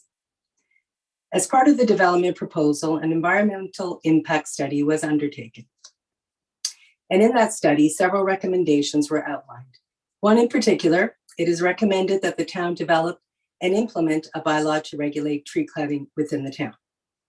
I understand permissions were granted to allow road access to be cut into the property and through the significant woodland, but have observed that there are no existing trees for at least about a 50-meter wide area within the interior of the subject lands. Under vegetation community number 5, in part, this section states, with the ecological functions identified associated with this wetland environment, no site development or site alteration should occur within vegetation number 5. Additionally, given the sensitivity of wetland ecology and the identified types of forest function occurring within this vegetation community, a buffer zone along the immediate adjacent forested uplands is required to maintain no negative impacts to the overall significant woodland. Further analysis of the SWH and associated woodland ecological functions has provided under reporting section 15 with impact assessments for recommending adjacent buffer zone minimum widths for no site development to vegetation community number 5 and constraint zone lands within vegetation number 2 for offsite linkage corridor function. I understand that to mean no development on the site 5 lands due to environmental impact. However, areas outside of the wetlands allows for development as long as you don't cut all the trees down and you maintain a buffer and constrained zone. Section 2685 of the Saugeen Shores official plan states the following. Development and site alteration should not be permitted in these significant woodlands unless it has been demonstrated through the preparation of an environmental impact statement that interior woodland features and values are retained. Section 266 of the Saugeen Shores official plan states in part the following. Development in the interior shall be discouraged. If developments are proposed within interior areas, the proponent shall be required to undertake an environmental impact study and a tree preservation and retention plan with the objective of minimizing tree removal and disturbance and protecting vegetation communities of conservation concern. What happens if additional trees were removed? What recompense requirements exist? This proposal suggests varied tree protection areas, 5 meters on either side of lot 5 and 6, lot 21 and 20, and lot 16 and 70, with a 1.5 meter side yard setback, 5 meters bordering Bruce Road 13 and Copway Street, and 7.5 bordering Cameron Street. Only on lot 23 is a minimum 15 meter designated in this proposal. Included in the EIS report, an inventory of existing vegetation was provided. Considering the canopy of the documented tree species, sugar maple, white birch, white spruce, cedar, and balsam fir, the proposed tree preservation plan is suitable for saplings, but not mature trees. The Z58 planning report drawing on page 13 shows the buffer zone as narrow as 13 meters. If we look at the combined area to achieve 19 single detached homes and 4 semi-detached dwelling lots, a total of approximately 1.04 hectares of significant woodland will have been cleared. Considering the significant attributes and natural heritage of this property, does 30% tree retention protection meet the specified criteria that there will be no negative impacts on the natural features or their ecological functions? I ask that you consider increasing the tree preservation areas bordering Bruce Road 13 from 5 meters to 15 meters. Increase the area backing onto Cameron Street from 7.5 meters to 15 meters. And on Copway Street, block 24, increase from 5 meters to 10 meters. In addition, I would ask you to consider requiring the entire lot 23 be dedicated tree preservation. This provides an offset to the soil carbon issue, as more soil will remain intact. It further provides land mass to replant those trees already lost and secures wildlife corridors and habitat while providing sufficient space for tree growth. The few trees remaining in the buffer zones and additional tree protection areas will have better resilience against extreme wind events, which have already destroyed many trees in this area and the wider community. I would ask you require and enforce tree replacement recommendations for developers at 2:1, but would suggest a stipulation of significant sizing be part of that requirement. At minimum, 200 to 250 centimeter wire baskets or 45 millimeters to 60 millimeter caliper, with the concept being to replant the subject lands as priority and any remaining trees planted in other areas of municipally managed parks, parklands, and wildlife corridors. This committee is charged with an arduous task to ensure the continued growth and prosperity of this community, the sustainable, environmentally responsible implementation of that growth, and accountability to their constituents and future generations for those decisions. I ask that you give this development proposal further consideration and require better protection and greater significance to these natural heritage resources and contribute to lowering the carbon footprint and reducing global warming. Thank you for your time and consideration. Thank you, Ms. Parareski. So we'll move on to our second presenter this evening, which is, I should say, Scott Good, and we'll bring Mr. Good in.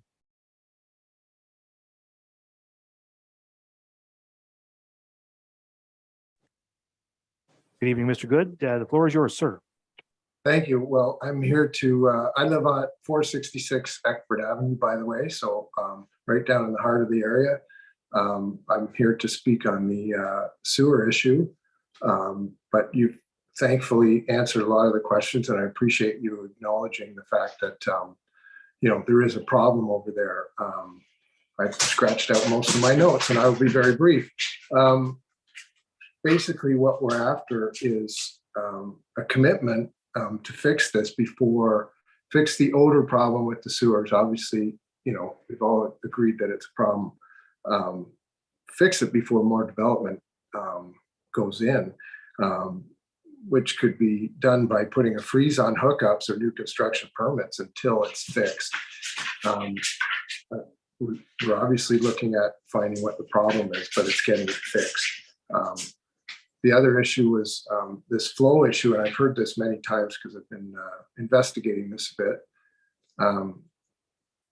bit. If you look at the time frame, how the odors have increased and have seemed to move down the street along the shore, anyways, and the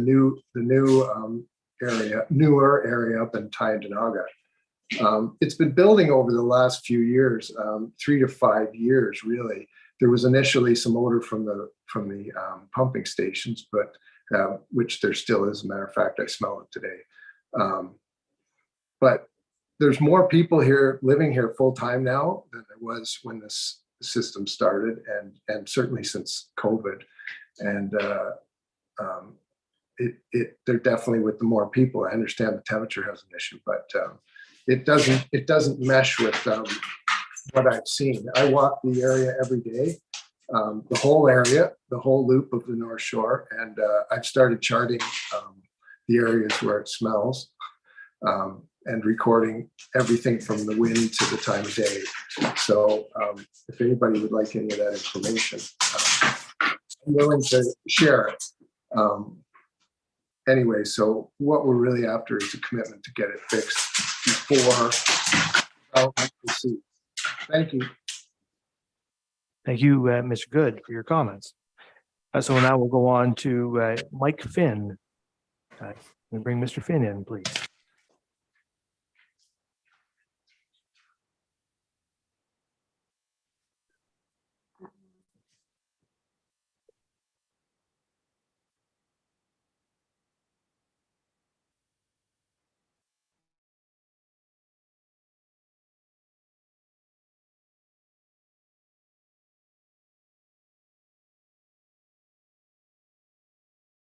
There's Mr. Finn. Good evening, Mr. Finn. The floor is yours, sir. I'm trying hard. I'm not sure. Have you got me audio and visual? We got you just fine. Good, thank you. So I just have a few concerns, and I know I've left you folks with some significant volumes of reading in the last few months. The one question I had was in the matter of the tree preservation areas, and I understand, and some people responded that that the tree preservation areas will form part of the subdivision agreement, which I understood as I read all the documentation that was along with it. My question was simply, is it possible for the planning department in coordination with the council to attach a bylaw to it so that the residents aren't going to have to be litigating with each other over the matter of a big swath of trees being cut down in that area, and that bylaw enforcement or the police can come out and write somebody a ticket, a large ticket, and keep them from cutting the trees. I think it's more germane to another project that I'm thinking about, but it's certainly in the case of this one, there are pieces of trees in between dwellings. There's extensions of the tree preservation out in between dwellings. Why not just put a bylaw on it and say, signposted, don't cut the trees down or you get fined? I have to ask with the environmental studies, and I guess Ron could probably answer this question. Has there ever been an occurrence where this particular analyst, I'm not sure what his profession is, the fellow from Shallow Lake, has been wrong? And certainly the piece of property bordering on Oak Street and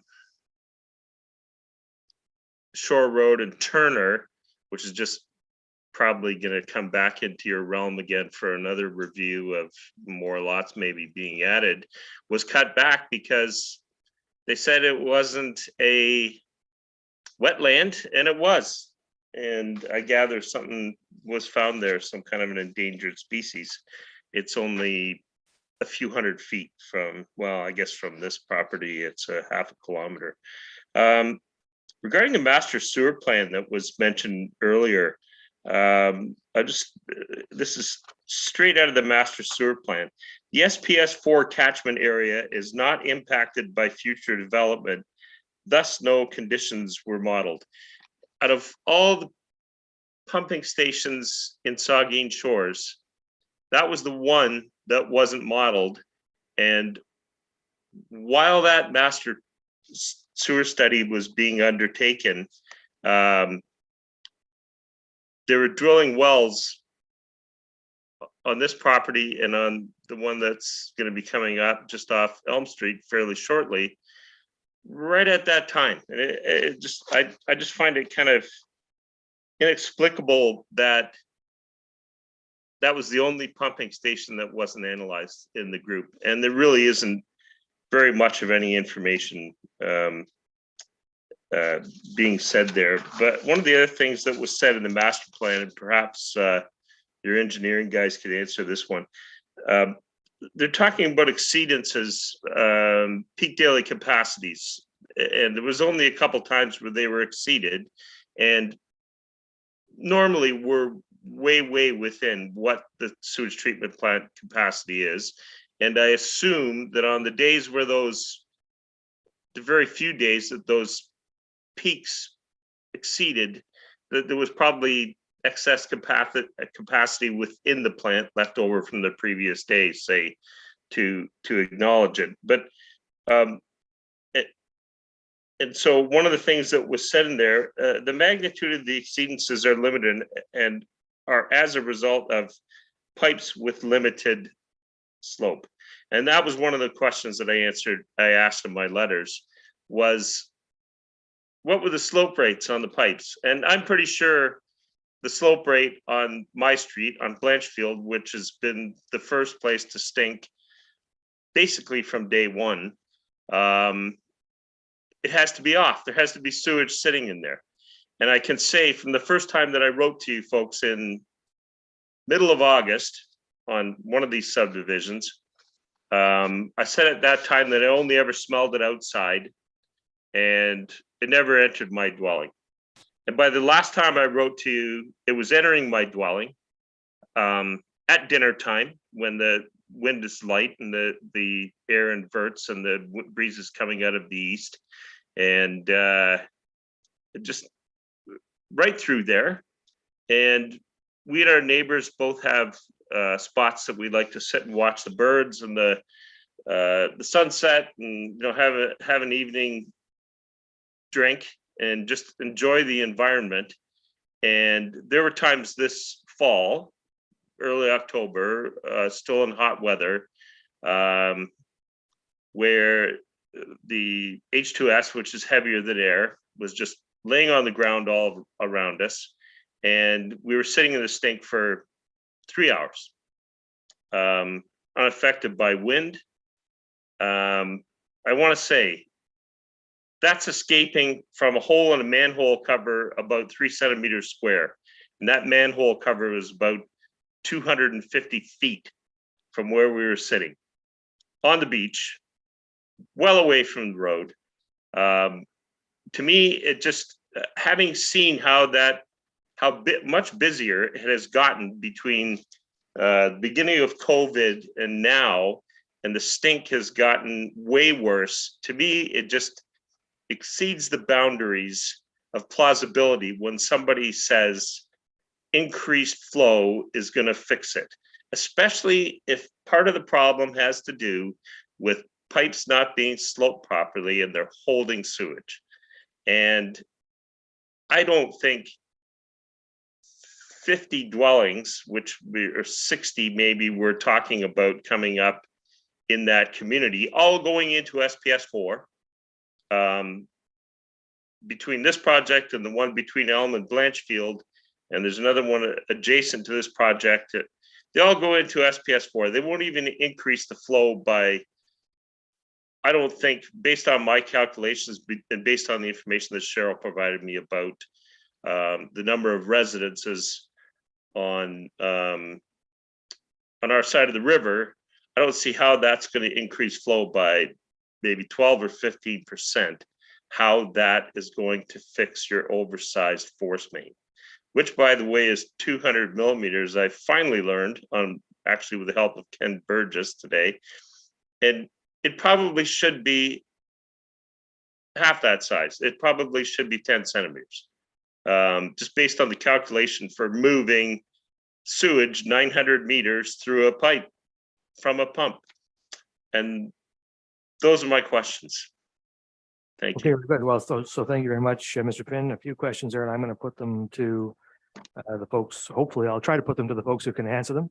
The first one you asked was about whether it's possible for the planner to attach a tree preservation bylaw and add some enforcement measures to protect the remaining trees should this development go forward. I guess, I don't know, can I put that maybe to Jay or to the director?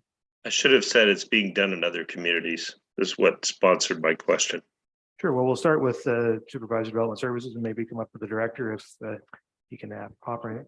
Sure. I mean, certainly the environmental committee submitted one of its recommendations that the town prepare a tree cutting bylaw, and it's certainly something that I think the town will be considering. But just as a matter of point, the subdivision agreement is a bylaw. It is adopted by council as bylaw and can be enforced. And we've had to enforce provisions for tree removal for unlawful cutting in previous, and so have some experience on handling that. And so, but we can always learn. And so the comments we've been hearing will go away and come back with the best way of implementing it. Okay, I think that's that answers it. Thank you. The second question that Mr. Finn has had to do with the environmental impact study and whether the expert who created it has ever been wrong. He identified a situation where he suggests a wetland was missed. I don't know, Mr. Davidson, do you have any comment to that? Well, yeah, that's a tough question to ask. I think we all make mistakes, but I don't want to throw Mr. Morton under the bus. In this particular case, it's acknowledged as a wetland, so there's no question there. I will say one thing to Mr. Morton's credentials. Not every ecologist in Ontario, and not many, in fact, have the credentials to identify wetlands.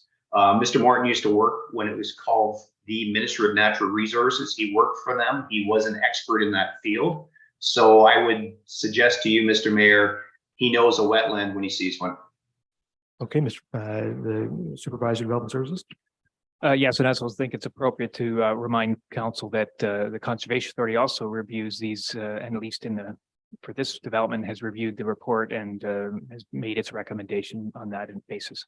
A wetland is a natural hazard, so conservation authorities will continue to comment on those going forward, no change there. Mr. Finn's next question was with regard to the water and sewer master plan. I don't know if Colin is still with us. Both of the next questions really would be best directed to him if he's there. He was asking about the modeling that was done of the pumping station in that neighborhood as part of the water and sewer master plan, and asking whether or not that the plan adequately takes the area serviced by that pumping station into account. Colin? So there's two parts to that, I guess, through you, your worship. I wasn't aware of that, so that's something definitely that I've written down for a question. I'm going to bring that to BM Ross and just try to get an understanding of why the decision was made on that. And Jeff, if you want to, at any point in time, you have some technical information you want to add on to, that would be fine. But I just want to find out about that and just see why, if there was any reasoning on that. The original design was taking into account that there would be development, but of course the water sewer master plan is since that original design, so the both should be taken into account. Okay, we can perhaps you can follow up on that and give us more information. Mr. Finn's final question was with regard to the slope rates on the pipes in the subdivision and asking whether that could be part of the issue, whether the diameter of the pipes that are there could be an issue. So I don't know, perhaps Jeff, do you have any comments about that? Sure, thank you, Mayor. Great point. It definitely can, and you brought up the 200 millimeter diameter force main, and we are looking into that. You're absolutely right. For the flow we're seeing right now, it is oversized, and as part of our detailed investigation, we will look at not only the force main, but the slopes on the sanitary pipes. And that is something we will take into account and investigate further. Okay, thank you. So that is the end of Mr. Finn's questions. So now we're going to go on to our next member of the public who's here to speak to us. And that is Ms. Britt Huber. So we'll bring Ms. Huber in, please.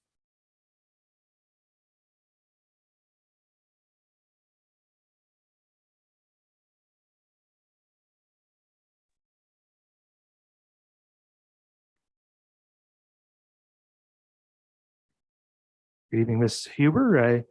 The floor is yours. Hi, thank you so much. Good evening, Mayor and councillors. My name is Britt Huber. My family owns property close to the new development, and I'd like to share with you some of our concerns. The first is the impact of traffic on roads and how that will affect emergency services being able to quickly access our properties and the beach. The new development will bring in families and potentially Airbnb users who will use Eckford as a parking lot throughout the summer to access the beach. The summer is a very busy time for those who live and cottage on Eckford, and it's common to see multiple cars parked on the shoulder of the street for the day while visiting the beach. The problem is that the shoulder does not provide enough space to fit a vehicle properly, and vehicles are parked half on, half off the road. Eckford is a one-car width in either direction. If emergency services such as an ambulance or fire truck need to access the beach or one of our properties, they may be faced with multiple cars blocking their lane and or the beach access trails. Day trippers have completely blocked beach access trails with their vehicles for the entire day, and there are multiple cars blocking Eckford while their owners use the beach. This is not a rare occurrence and happens frequently throughout the summer. The second is the increase in population on the beach. A feature of the new development is the proximity to the beach. It's not a demand for housing, especially with major projects being at their peak this year, 2023, and coming to a close in 5 or 6 years. There are going to be hundreds of homes that are going to be vacant of people who've been brought in, tradespeople who've been brought in to work at the Bruce Power Plant. The new development will bring families and Airbnb users to the beach and increase environmental damage, garbage, bonfires, smoking, firework usage without permits, and potential damage to properties in the beach. Currently, there are no bylaw officers walking the beach to ensure enforcement of the above issues. There are no garbage bins on the beach. People are smoking on the beach without regard to where their cigarette butts are being disposed of, putting our properties at risk. Day trippers are making bonfires on the beach during the day and in the evening, and fireworks are being set off with the license from the fire department. These issues will only be exacerbated by the new development's residents and their Airbnb goers. Is it not possible to bring bylaw officers walking the beach and walking the roads to ensure that emergency service vehicles can access our properties and the beach, and to ensure that the beach stays intact? Thank you, Ms. Huber. So I will pose your question about emergency service access and parking on neighboring roads. And perhaps I can start by putting that to the Supervisor Development Services, and he can bring in the Director of Community Services and Development if he wants. Well, I mean, it's certainly a good question, and I don't have a specific response related to parking on streets that are to the west of this location. Certainly, the comment that we've received from Fire Department is that the development should examine parking or limits on parking on this new street. But I will take back the question that, or at least the concerns that have been identified specifically to our fire chief. Okay, thank you. Then Ms. Huber. And so then we will move on to our next member of the public who's going to speak, and that is Mr. John Park. You can bring Mr. Park in, please.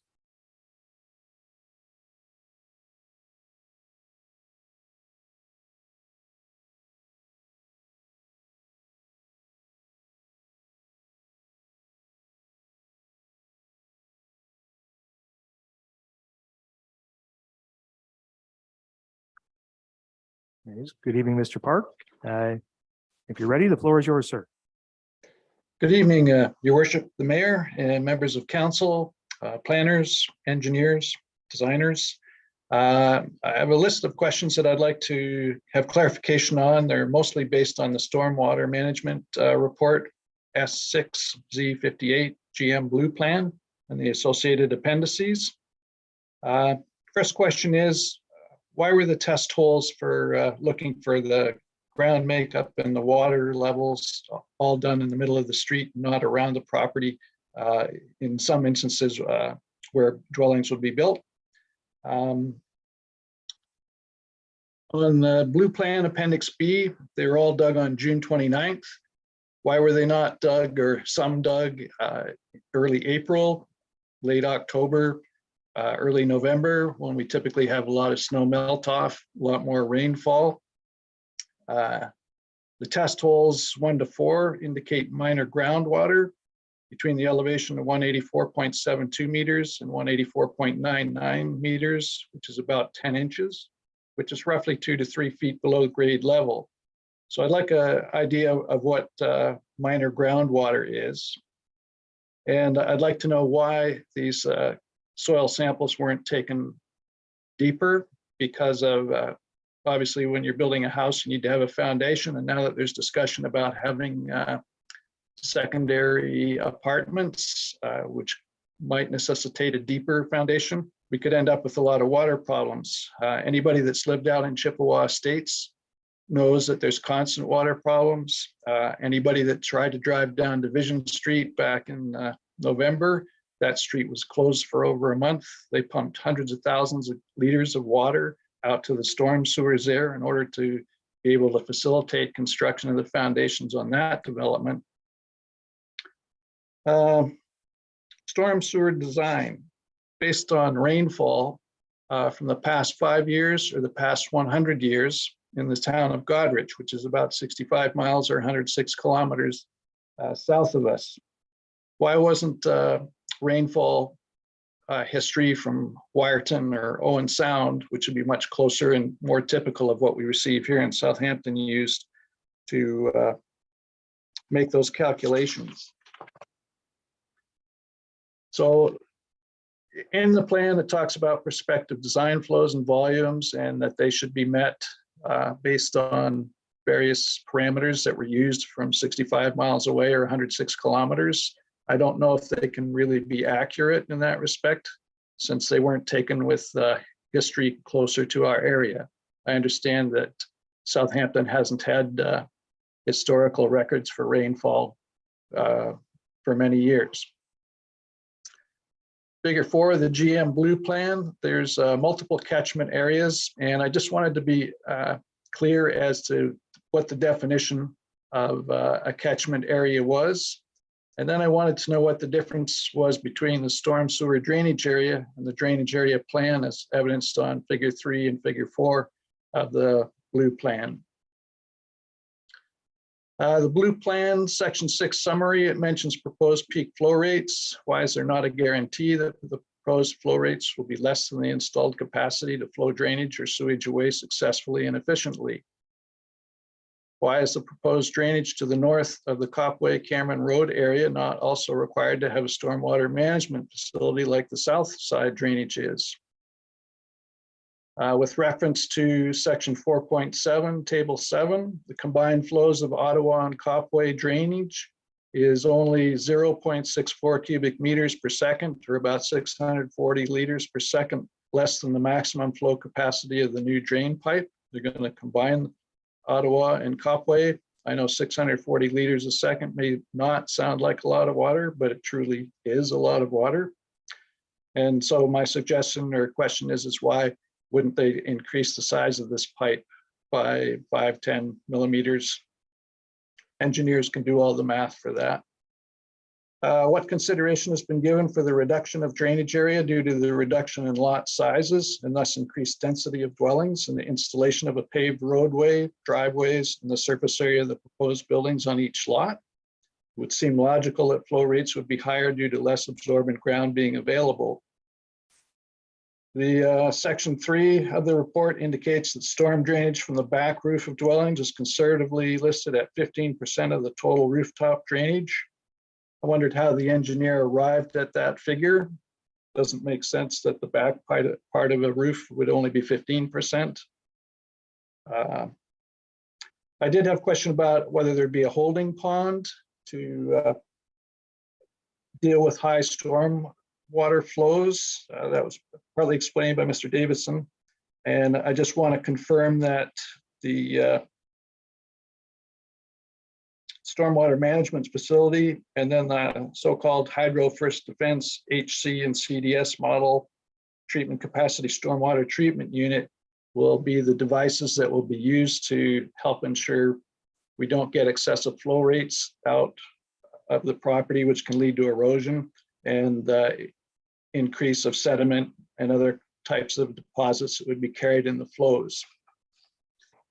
In relation to that question about why there isn't an equivalent stormwater treatment facility on the north side, regardless of that, will it be periodic clean out of deposition in these stormwater units so we don't end up having them plugged up and then we end up with flooding when we get one of these historic storms? A question about planting new trees to control, help support the control of excess storm water. I think that's been partly answered, but I think it's still a valid point that trees do help to minimize erosion of soil. And we know that over the past few years, like a year ago, September, we had what some people say was a minor tornado. We've lost a lot of trees. We've lost trees even this year because of the high winds that we've experienced.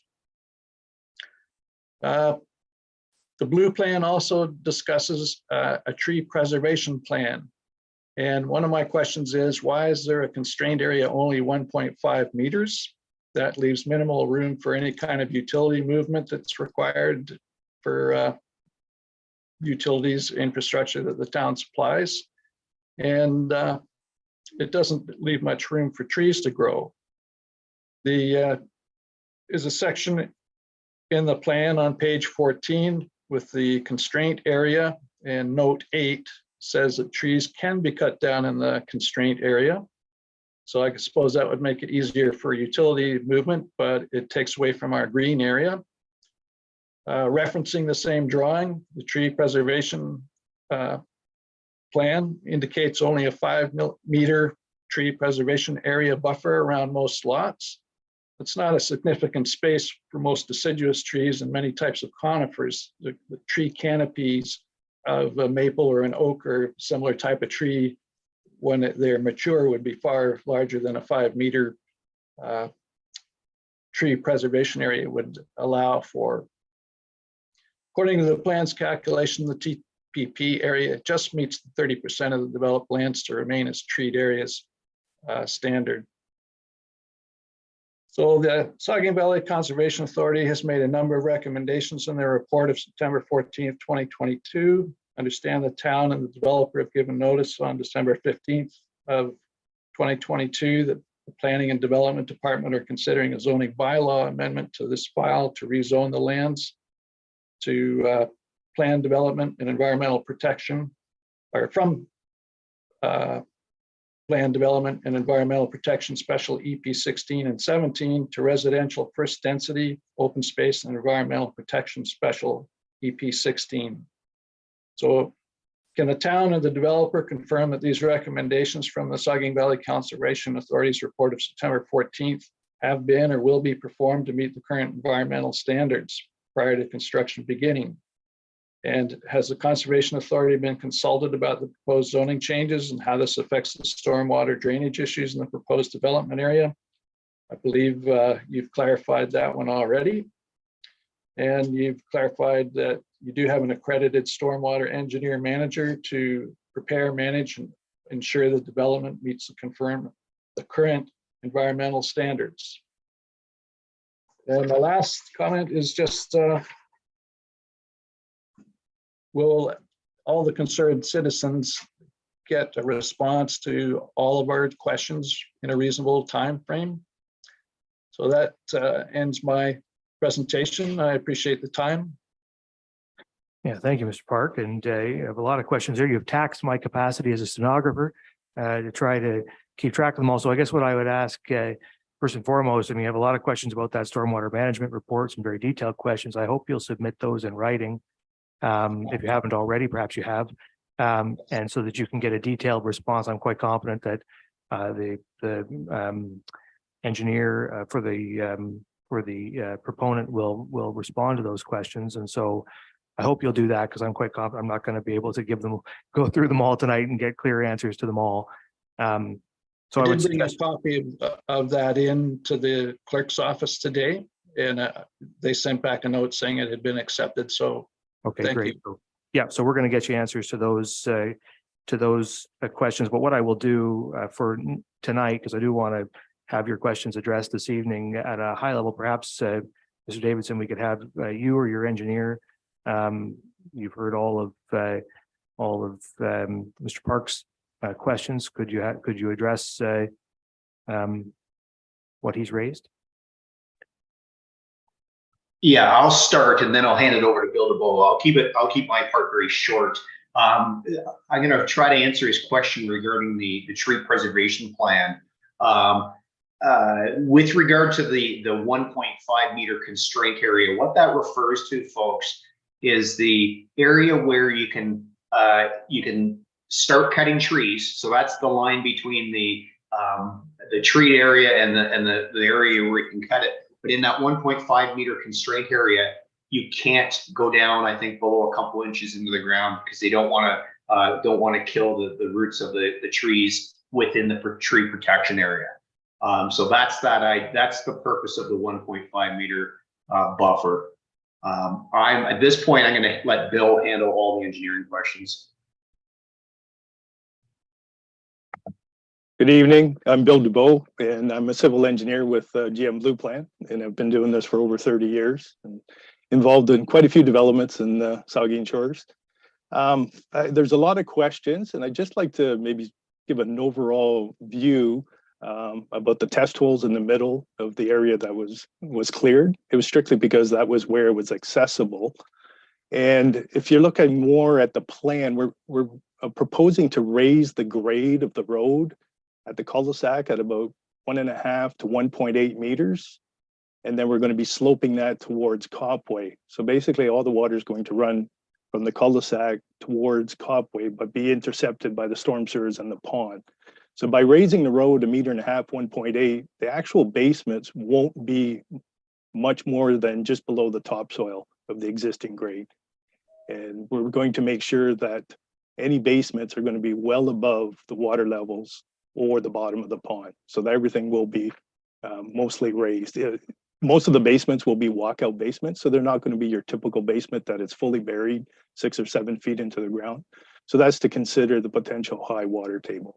And the reason for the high water table in this area, it's not like where it's, tens of feet of sand. There's basically a layer of sand over a hard clay till. So that clay till located, 3-4 feet below, it just creates an impermeable layer. So any water that's coming from the surface percolates the first few feet and then flows along that impermeable layer. And that's why we call it a perch water table. So that explains, why we're keeping all the basements up. The grading, everything else will be well above, and there won't be any water issues. With respect to the stormwater management, I'm not the author of the report, but I can speak to the, in general terms of the report. There was a question about, why was the Godridge storm events utilized? It's deemed by the Conservation Authority and the agencies in this area to be a more severe event. Therefore, it's more conservative when we utilize those numbers, as opposed to if we were using Wyerton or Southampton data. It's just a good engineering practice to use larger storm events when we're doing our modeling for our storms. There was a question about some of the figures in the report. Why was one used for the drainage area plan for pre-development and one's used for storm sewer? It's just strictly we use a different type of analysis for sizing the individual storm sewers, as where the other catchment figures we use in the modeling of the stormwater in the computer modeling. So they're just strictly different methods of doing the analysis.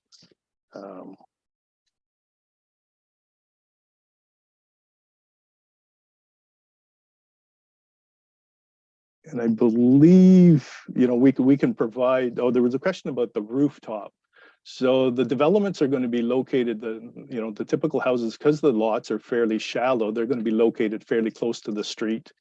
And we acknowledge that sometimes it's difficult to run all the roof water leaders from the eaves troughs all to the front. So we're making an allowance that some of the rooftops water is going to be going to the rear. And that's why we've made an allowance of 15%. Even though the developer will attempt to take all the water to the front, we have to acknowledge that there might be a small, if there's a sunroom or something, that it might be difficult to get that roof water to the front of the road. So we're being conservative and saying there might be 15% of that water going to the back. And then the primary thing is the stormwater pond is designed to be able to take that water from the paved areas, the roof areas, all the impervious areas, and collect it into the stormwater pond and then hold it there long enough so that when the peak storm is gone through, it will just discharge it at a regulated rate so that there won't be an impact on the downstream infrastructure. That's the primary purpose of the stormwater pond. And there was a question about the treatment unit. The treatment unit is specifically proposed in this development because there's not sufficient land to have these massive ponds, like for 1,000 lot subdivision, that we want to have a specialized treatment unit that can remove the oil, the grit, anything that might be on top of the road, just in normal vehicular traffic, so that we can provide better treatment before it goes into the pond. And then there'll be some follow-up treatment in the pond before it's discharged to the sewer.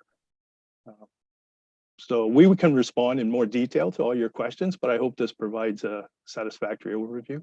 Yeah, we appreciate your doing that, giving us that high level answer. And I think that's the thing. If we get Mr. Park's questions in writing, sounds like we already have. Mr. Dubois, you can, or your consultant can answer them, and we can have those answers included in the public record so that folks can see those detailed answers to all of those questions.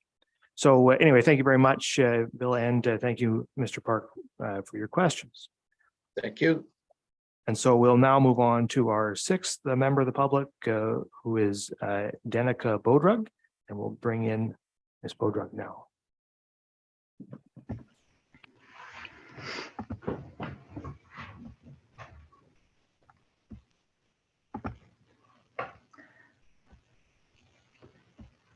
Hi there. Oh, the floor is yours. Thank you very much. First, I'd like to say good evening and thank you for accepting my concerns ahead of this meeting and allowing me to speak tonight. My name is Danica Bodrug, and I'll be speaking primarily on the road access to this development and its impact on our existing relatively quiet and safe community. Many of my concerns have already been addressed, so I will summarize parts of my prepared notes here as I read through them, as well as some notes that I've taken based on the previous discussion. And then I will ask my questions.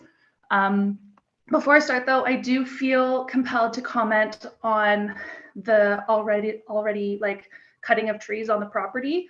I know it was noted that it was just a road width to do sampling. As someone who lives on Ottawa and I walk down that path every day, it is much more than just a road width. I walk by it every day, like I said, and it's larger than the length of the lots on that side of Ottawa Avenue, which are 150 feet deep. I just felt like I needed to kind of comment on that. I will now move on to my prepared notes here. The main concerns regarding how this development may impact traffic are the access to the subdivision and the volume and traffic safety concerns that it brings. I will also be speaking to sound pollution and light pollution that this additional development may create. So firstly, I know that it's been stated that the access is coming from Ottawa Avenue, and I do have a lot of concern about this living on that street. And I guess I have a little bit of a rhetorical question as to why every single person on Ottawa was not notified of this meeting, as this development directly and drastically impacts the safety of the road conditions that they live on. And I've been talking to many people along the street, and I know that several people further down along Ottawa did not receive this notice. Going on to volume of traffic and the safety concerns that it brings. Currently, this is a community with fairly slow-moving traffic, and Ottawa and Mississauga are the only streets with sidewalks and only on one side of the street. This is because the current volume of the traffic does not deem it necessary to have those sidewalks. But furthermore, these sidewalks are not maintained during the winter, so residents just walk on the road in winter anyways, along Ottawa and Mississauga and all of the roads in our community. And winter being the most dangerous time of the year to be walking on the road, this is a main concern of mine. Currently, our roads are a safe place to walk, run, cycle. Many children play sports like street hockey and basketball, as it is currently safe to do so, as long as they are mindful of the limited traffic that does come down Ottawa.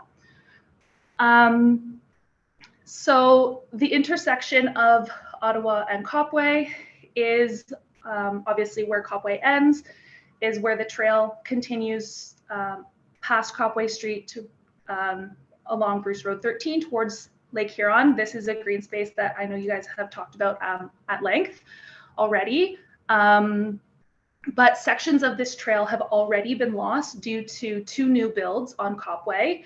And the dead end in the road and the adjacent trail is a place where many children congregate and play, and lots of people from Ottawa, Mississauga, Potawatomi, and Tyendinaga use to access the lake.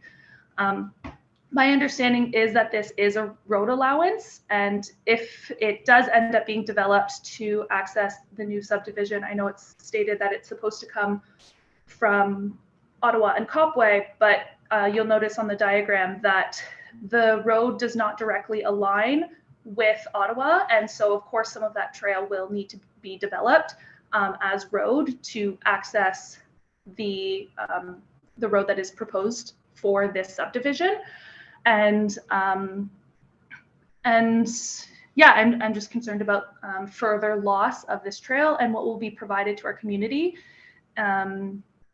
should this land be lost for leisure use.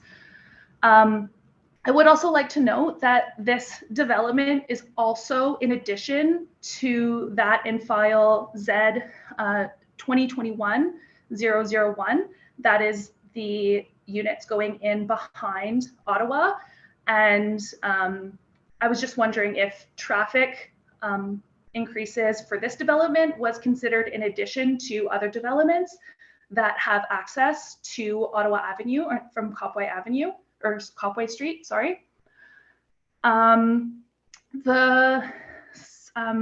Moving on to sound and light pollution, because of immense tree loss in recent storms, sound pollution coming from traffic from Bruce Road 13 is already growing, and further tree loss will certainly increase this sound pollution even more, as well as the noise that goes with increased activity and residents in the area.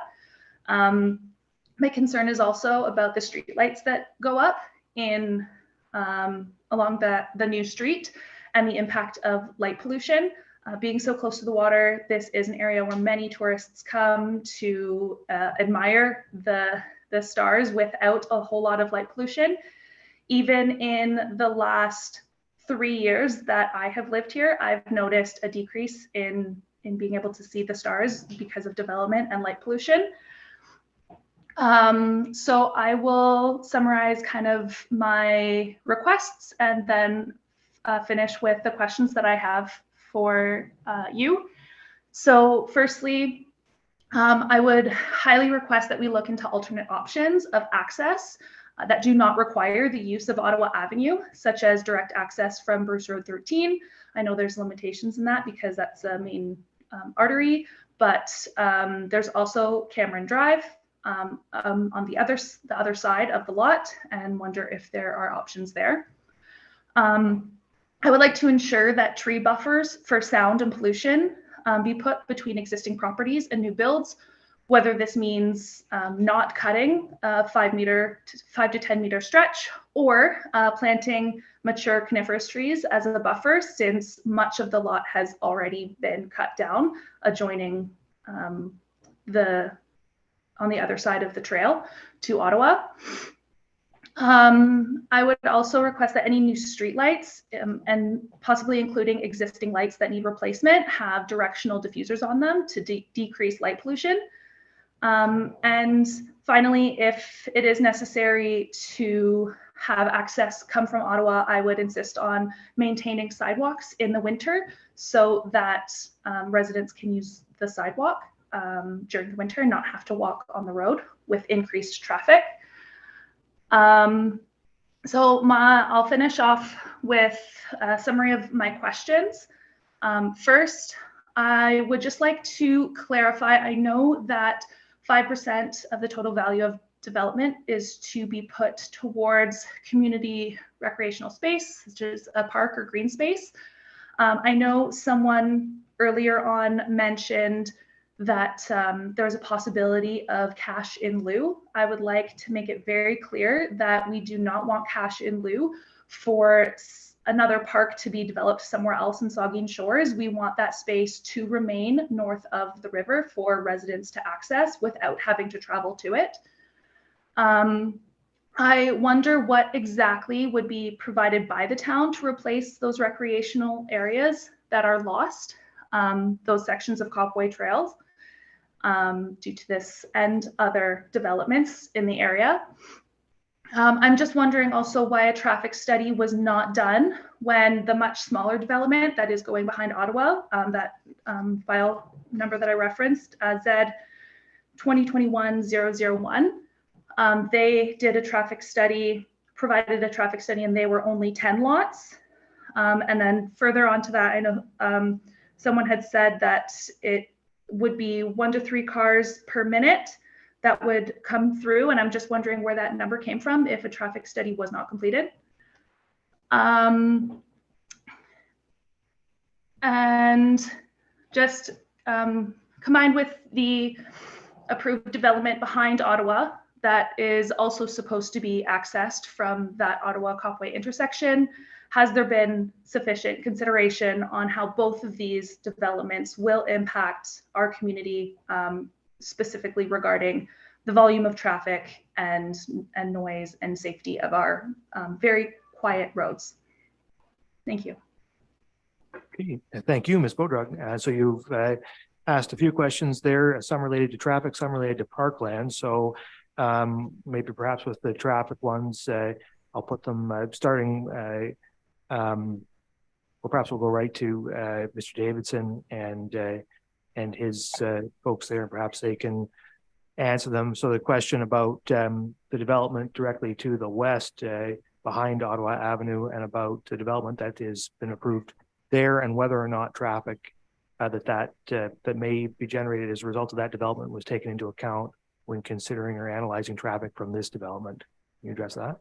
Sure, Mr. Mayor, I'll try. First of all, yeah, I don't have any knowledge about that other development. What I can say is when we do the pre-consultation with staff on any application, that always comes up, is it necessary? It is a question that is asked at almost every public meeting regarding a residential development from neighbors. You have to take a look at what a traffic study would accomplish. The question ultimately is, should there be improvements made to the road system? When you take a look at the amount of traffic that this subdivision would generate, which is very small, it doesn't warrant a traffic study. That's not coming from me. That's coming from your own staff, and it came from the county as well. Just to be clear, I didn't say that there would be 1 to 3 cars per minute. What I said was there'd be about 3 or 4 cars. I'm sorry, a car would happen about every 3 or 4 minutes. How I came up with that number, I'm not a traffic expert, but I've read enough reports to know that for a detached dwelling or a semi-detached dwelling, it is assumed that it would generate 0.75 cars per hour during peak time. So if you take the number of lots or number of units and times that by 0.75, divide that into 60 minutes during your peak morning rush hour and your afternoon peak time, you'll get a car about every 3.5, 4 minutes. That's how I came up with that. Again, I'm not professing to be an engineer or a traffic engineer in that regard. So maybe we could bring in the planner, perhaps the supervisor development services, to speak from the municipality standpoint on the question of traffic impact studies and how traffic was considered, and also to address Ms. Bodrug's other questions about parkland dedication and what will be provided in what rec areas will be provided to make up for any parkland or any rec areas that may be lost as part of this development. Thank you, Mr. Mayor. I guess I'll take the first one. Traffic is certainly. I was furiously digging for previous traffic study for the development on was referenced. I could not find it, but I doesn't mean it didn't exist. And if the DNECA can bear with us, maybe we'll include that in any formal response, of course, if there is, or when there is. The town definitely does review in the pre-consultation against our traffic transportation master plan, sort of the triggers for when a TIS would be needed. And we determined in our pre-consultation that it didn't trigger that. So we made a recommendation and the developers proceeded. Now, of course, council can advise if they think it would be more valuable for them. And I leave that to you when you determine, or if you determine to make that on parkland. I think, subject to what Kristen might add later, if we're recommending cash in lieu right now, certainly council decides how that money gets spent. So you'll understand when a park is, but you've heard from Kristen that a park is to be looked at north of the river. In terms of enhancements to the Copway Trail as it gets reduced, we haven't come up with a final design yet. In fact, I'm curious to know, if not tonight, what council's thoughts are, what could be located there to enhance that location. So it's not just a shorter trail, but it's a better trail connection.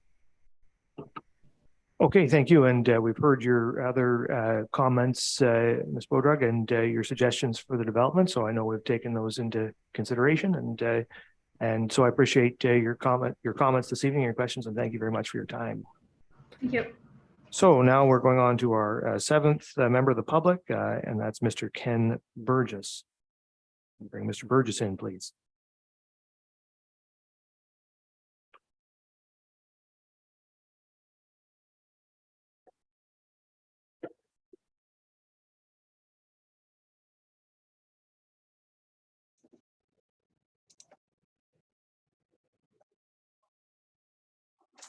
Good evening, Mr. Burgess. If you can hear me, the floor is yours. Thank you. Well, I'm like the last speaker. No one's going to pay attention, right? The other thing is a lot of what I was going to say in my thunder has been taken. Good evening, Mayor, councillors, committee members, professionals, interested parties, planners. I'm Ken Burgess. I'm a retired doctor. I practiced emergency medicine, family medicine, and occupational medicine. In occupational medicine, we studied toxicology, we studied the environment, we studied ventilation and flow. I am an assistant clinical professor in the Department of Family Medicine at McMaster University. For about 20 years, I've owned property on Eckford, close to where it turns into Blanchfield at Elm. And last summer, I spent quite a lot of time analyzing the proposal for that neck of the woods and became quite concerned about it.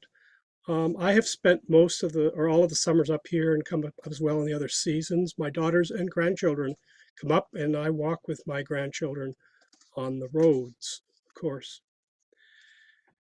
So I've read a lot of the stuff, certainly for the other development, and for this development, I've also looked at some background information. The Copway project proposes a change in bylaw. Currently, it's not zoned for building, and then there's a protected wetland and woodland status. You know, my radical suggestion is that I don't think the bylaw should be changed, and I'll tell you why. Council's received numerous reports about all the different concerns that have arisen. I'm not going to repeat any of those. I'm going to try to just focus on a couple of them from the perspective of a health perspective. So the developments proposed on land that basically drains to the south from two nationally significant wetland areas in the adjacent Saugeen First Nations across the street due to its elevation. So the elevation is higher there than it is in this area. And eventually it makes its way down what we call the Copway Stream. It doesn't have a name, but that's what we call it. So half the area immediately to the east, of course, is wetlands. So it's really, really shallow water table. So the developer is proposing a subdivision with homes with basements. Now, recently, they just clarified, I haven't been able to see this anywhere, so this is complete hot off the press to me, that these aren't really going to be basements. They're just going to be kind of part basements. But the devil's in the details. Because when I first moved to Hamilton, I met Norm Gurr. And Norm Gurr used to be on council. Some of you who are older probably remember him. And he explained that the entire area is got this clay layer that makes it impermeable. And it's different in different places. Any basement that's built in an area with a shallow water table is going to have problems. No matter how carefully it's waterproofed, there's going to be leaks and humidity problems, mold problems. It's called hydrostatic pressure. The only way to build a safe basement in an area with a low water table, a shallow water table, would be to build a waterproof cement boat the way they do in the Netherlands, where the water can't, or water vapor, nothing else can get through. The problem with water getting through is, of course, mold, and mold is toxigenic. It produces toxins.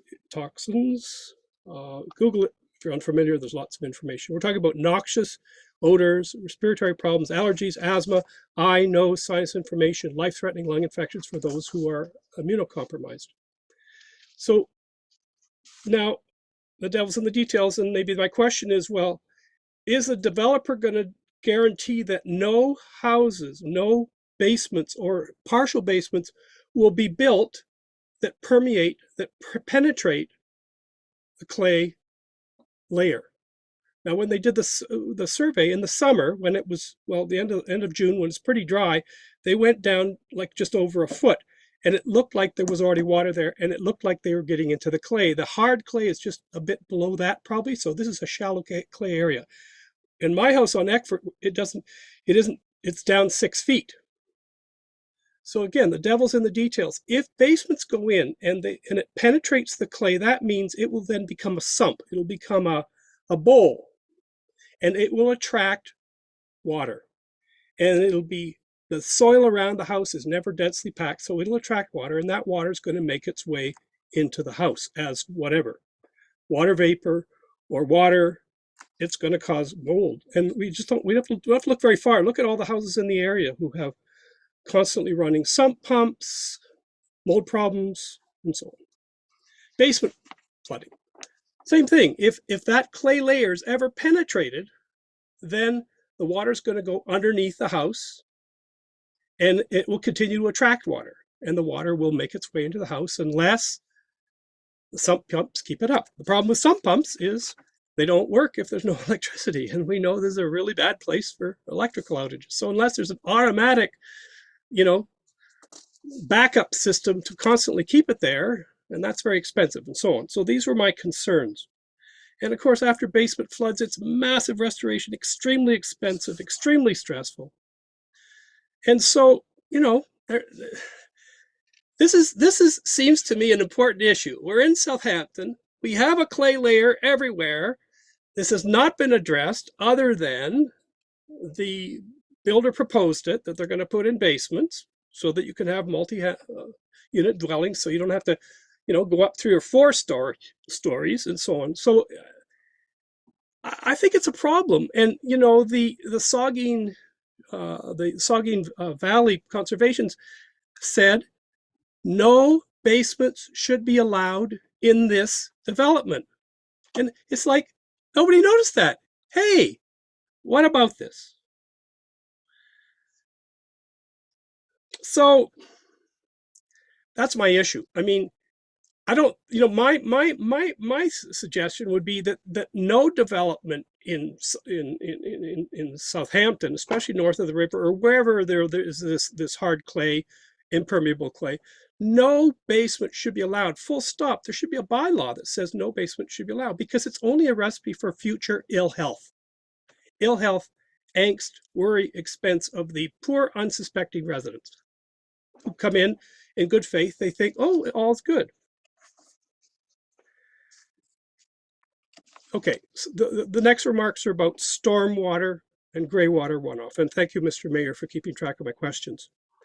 Okay, I noticed when I was reading the storm sewer system that in lots 22 and 23, there's a tertiary storm sewer proposal, which basically is to put a perforated pipe down this pit, down with rocks. It's down a ways, and then take that off and drain it onto wherever it goes. So basically what this means is that the water, which is in the adjacent wetland area and is going to make its way over to the property right there, right close to it, maybe 50 or 60 or 70 feet away, it's going to make it there and it's going to go into that drainage system. So in a small way, are we draining the swamp? And if there are any basements where they are into that clay, and then it's basically in effect a sink, and I don't for a moment believe, it's inconceivable that the water table is only at, is it 3 feet? It might be in April or October. It might be 2 feet. It might be 6 inches. So there's no discussion of this. I think there should be. I think this is something that I just sort of noticed right away. I'm not an engineer, but I lived in a lot of homes. I studied high school physics and even in university, and this is sort of kind of basic stuff that I noticed. And I may be completely wrong. I'm not a professional engineer. So we're coming up on 10 minutes here, Mr. Bridges. So if you want to just wrap up with whatever questions you have left, I can put them, but we do have to move on. Thank you. Okay. So I've written this up and I will send it in. I'm not going to talk about the bad smells because everyone else has, but just to say, it's not just annoying. It's actually bad for health. And the smells that have been going on for umpteen years have been bad for the health of the residents. Physical, mental, emotional, just bad idea. Let's fix this. And I agree with the comment earlier. Can we fix this before we move on? Because either the current opinion, which is that the force mains are too big, is correct. And if that's correct, We've got to take up the whole line and replace it. And the last thing I'm just going to talk about is mosquitoes.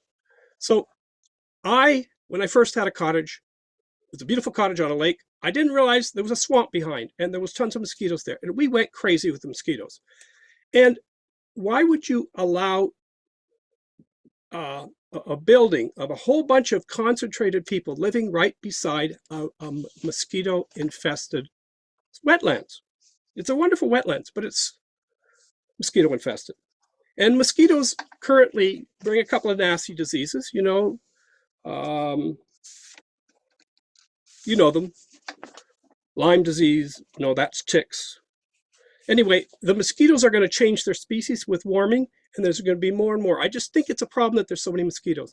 The last thing I'll say is, when I talked about penetrating the clay layer, all that water to the east that's in that, top few feet of soil is going to drain into this area and will sink into the areas that are under the clay layer unless there's a guarantee that it won't penetrate. And basically, in effect, all the sump pumps will be sucking all the water out of the wetland. Could this irreversibly alter the character of the wetland? I just think it's a question that needs to be answered. Somebody needs to look at it, because I'm not sure it's ever been addressed. How is this development going to impact the drainage of this wetland? Sure. So thank you for those comments. And so you do have the one, really the one overriding question there about basements and penetrating the clay layer. So maybe I'll ask the proponent and their engineer to come online here and just address the question that you've raised there. Mr. Dubois. Hello, Mr. Burgess. Maybe there's this misunderstanding here when we talked about partial basements. The partial basements would be after the fact that the road is raised and the lot is raised. There will be no basement below that clay layer. The only thing that would go below the clay layer is a footing, but that doesn't necessarily mean that the floor of the basement is at that level. We could bear the footings on the good clay, but then the floor of the basement would be at a much higher elevation because there would be walkout basements. And that would be after the site is partially raised. So you're quite correct that we do not want to create a bathtub, and we do not want to take all the water from the area into closer to the residents. Okay. And that'll be coming out in the detailed design and the technical design. All right, very good. Well, that addresses that question. Mr. Burgess is going to submit whatever other questions he has in writing, and so we'll have those as well. So thank you very much, Mr. Burgess. We appreciate your time this evening. And we'll move on now to our eighth member of the public, who is Beth Hamilton, and we'll bring Ms. Hamilton in, please.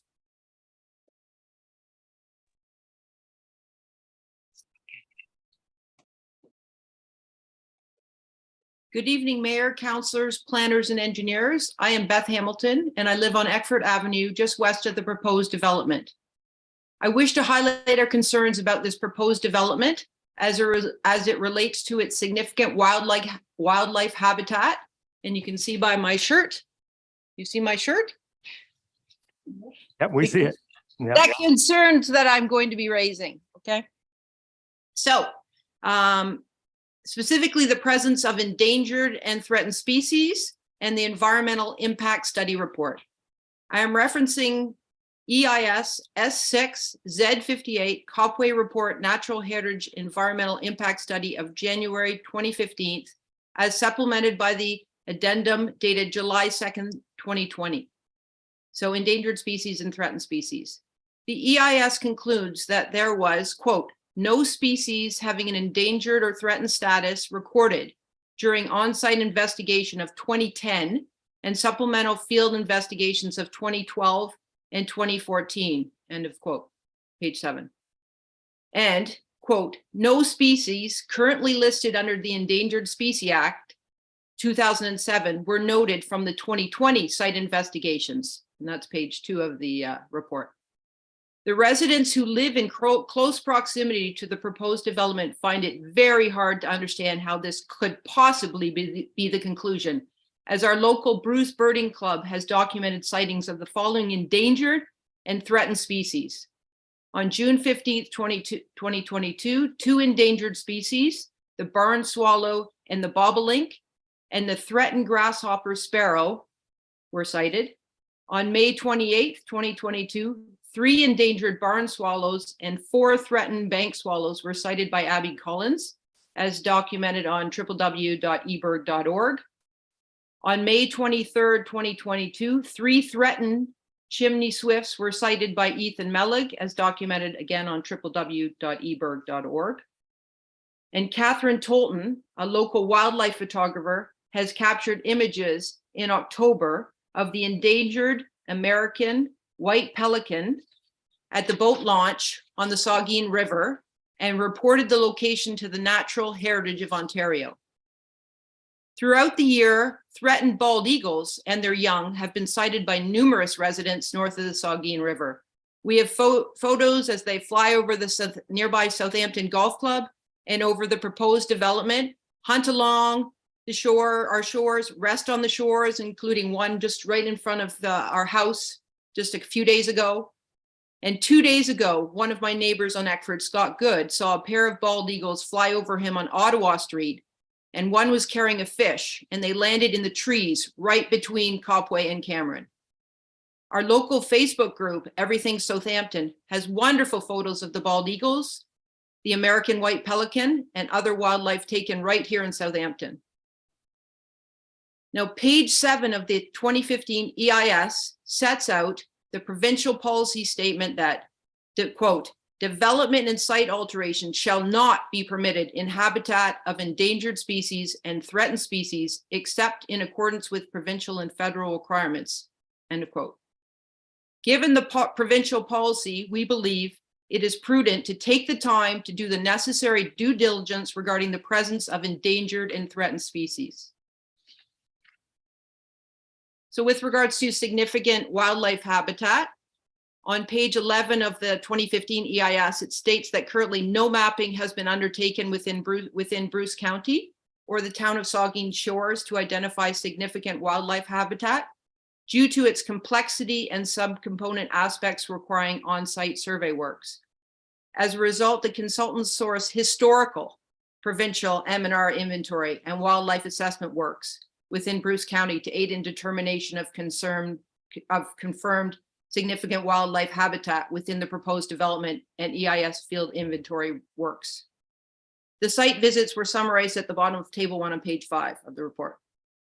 Total field, as was mentioned earlier, total field survey work provided only 12.75 hours over 7 site visits during the spring and summer growing seasons of 2010, with supplemental survey works of 2 site visits of only 1.25 hours in the spring of summer of 2012 and 1 site visit for 3/4 of an hour in the summer of 2014, providing a total of only 14 3/4 field hours during 10 site visits over a 5-year period.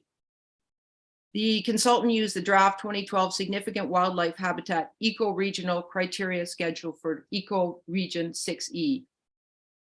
Based on the mere 14 3/4 hours over 5 years on only 10 visits between April 30th and August 26th, and the Ontario Ministry of Natural Resources historical inventory of the 2015 EIS report confirmed there is no significant wildlife habitat. The 2020 EIS report had 3 additional site visits of 1 hour each on May 1st, June 5th, and July 1st in the morning only, and stated that the initial EIS conclusions were still valid. Again, only May to the first day of July. It is important to also note that the 2020 EIS report is already over 2.5 years old, that the site visits of only 17 3/4 hours from 2010 to 2020 were only between April 30th and August 26th, a 4-month window out of 12 months in our climate that has 4 seasons. And local residents and the Bruce Birding Club have photos and other documentation identifying the following wildlife. There are also snapping turtles and hatchlings. A number of local residents have taken photos, which I'm happy to share as they are adorable, and have stories of snapping turtles, hatchlings, turtle nests on and around Copway Trail, including hatching turtles as recently as October 1st, 2022, and not last recorded in 1990 as per the report. And local residents are aware of a Lakehead University study being done in the area where the hatchlings have been sighted. Shoreline migratory birds, including greater yellowlegs and lesser yellowlegs. I'm not sure who came up with those names. Greater yellowlegs and lesser yellowlegs, but Mike Pickup, member of the Bruce Birding Club, published a couple of books, which we have right here. So there is lots of excellent local expertise on birds in the area. These local birding experts have confirmed that the greater yellowlegs and the lesser yellowlegs have been both sighted in the area north of the Saugeen River. And we've already mentioned bald eagles as being a threatened species in this area. And I've just mentioned a few just in absence of time. All of the above local wildlife are part of the significant wildlife habitat eco-regional criteria schedule for ecoregion 6E. So in summary, given all of this information from the local residents and also the Bruce Birding Club, I respectfully ask the town, county, 1, take the time to perform the necessary due diligence to fully understand the wildlife prior to A, making any decisions to move forward with the proposed development, and B, allowing any more heavy equipment to be brought into the proposed development. 2, to undertake a current independent environmental impact study, which includes site visits during all 4 seasons, including the migratory birding seasons and the fall when the hatchlings were seen, and throughout the day, not just in the mornings between 9 and 12, and also to reach out and 9 and 12, and also to reach out to the Bruce Birding Club and all other local experts. And 3, to ensure that the 4 mitigation reports or mitigation measures set out on page 29 are implemented and completed.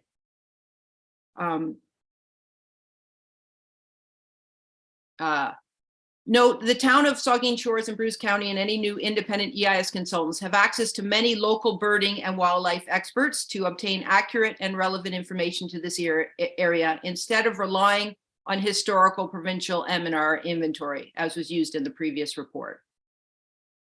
It is only once, sorry, I just got to get right. Yeah, we're just coming up on 10 minutes, Ms. Hamilton, so if you can just wrap it up. Just wrapping up. It is only once all the information is in front of the town county that a knowledgeable decision should be made on how best to move forward. And to move forward without taking these steps puts at even further risk our local endangered and threatened wildlife and destroys our significant woodlands and wildlife habitats. It will be a huge loss to all. Thank you for your time and consideration of our concerns. Thank you very much, Ms. Hamilton. We certainly heard your comments and requests. I didn't hear any direct questions in there, so but we certainly will take your comments into consideration. And thank you very much. Appreciate it.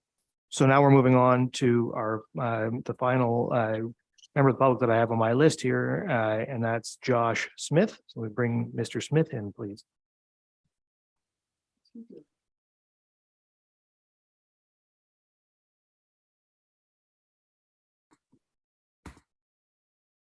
Evening, Mr. Smith. The floor is yours, sir.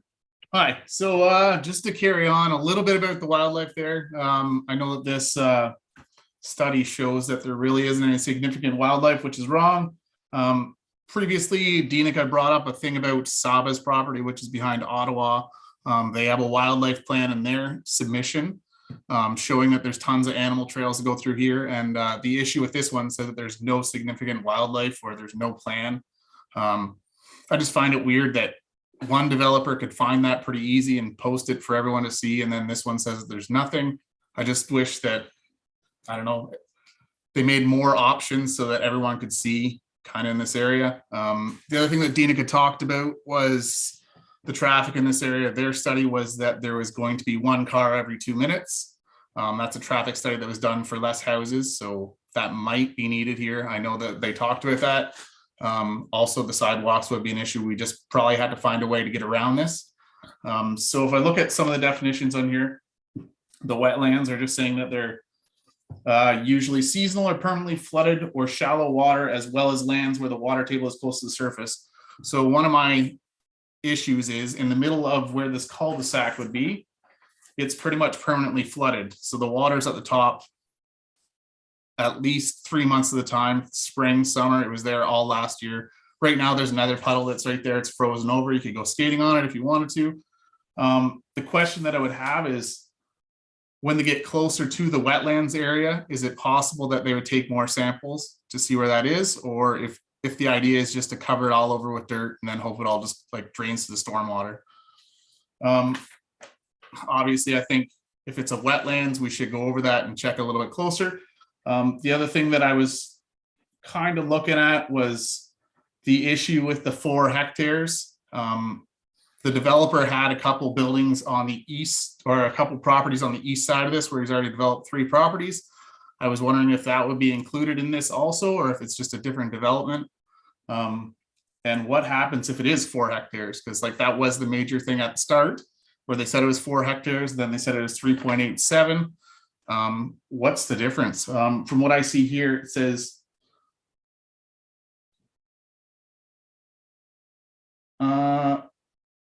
where's it saying? It says development or site alteration shall not be permitted within these woodlands. So I don't quite understand if that means that they shouldn't have anything, or if we have to like have more studies, or what it is. But they said it's 4 hectares. Now they're changing it to 3.87. There was also other developments on this. I think that could be looked into to see what the actual size of this is. That's basically all the things that I wanted to say. Everything else was pretty much covered. So I just wanted to know about size and pretty much guarantee what it is. So. Sure. Well, so thank you, Mr. Smith. And you had 2 questions there that I heard. One was to do with the area where you say there's standing water close to where the cul-de-sac is proposed, and wondering if future study will be undertaken to determine whether or not that may be a wetland. And then your other question was with regard to the size of the proposed development, and your questions about whether or not the development is actually that size. So I suppose both of those could be turned over to the proponent, the representatives, and the engineer. So Mr. Davidson, perhaps you'd come in. Yes, thank you, Mr. Mayor. So again, as I indicated, the size of the property is 3.87 hectares. That is, as Karina indicated, it's stated on the draft plan. And the draft plan is based on a land boundary survey prepared by an Ontario land surveyor. So we know for sure that it's 3.87. I had mentioned that in my planning report, but as I indicated, I also apparently somewhere mentioned 4 hectares. I apologize for any inconvenience that caused. It's a very small amount of land, but I'm sorry I wasn't consistent. It is 3.87. Yes, about it was 5 years ago, 6 years ago, the developer severed off 3 lots on the east side of the property. That has nothing to do with the subject property any longer. Okay, and this question about the area that where there's water in the area of the cul-de-sac, and whether or not future study is part of the plan? I'm not familiar with that. I'm going to hand this over to Bill DeVoe.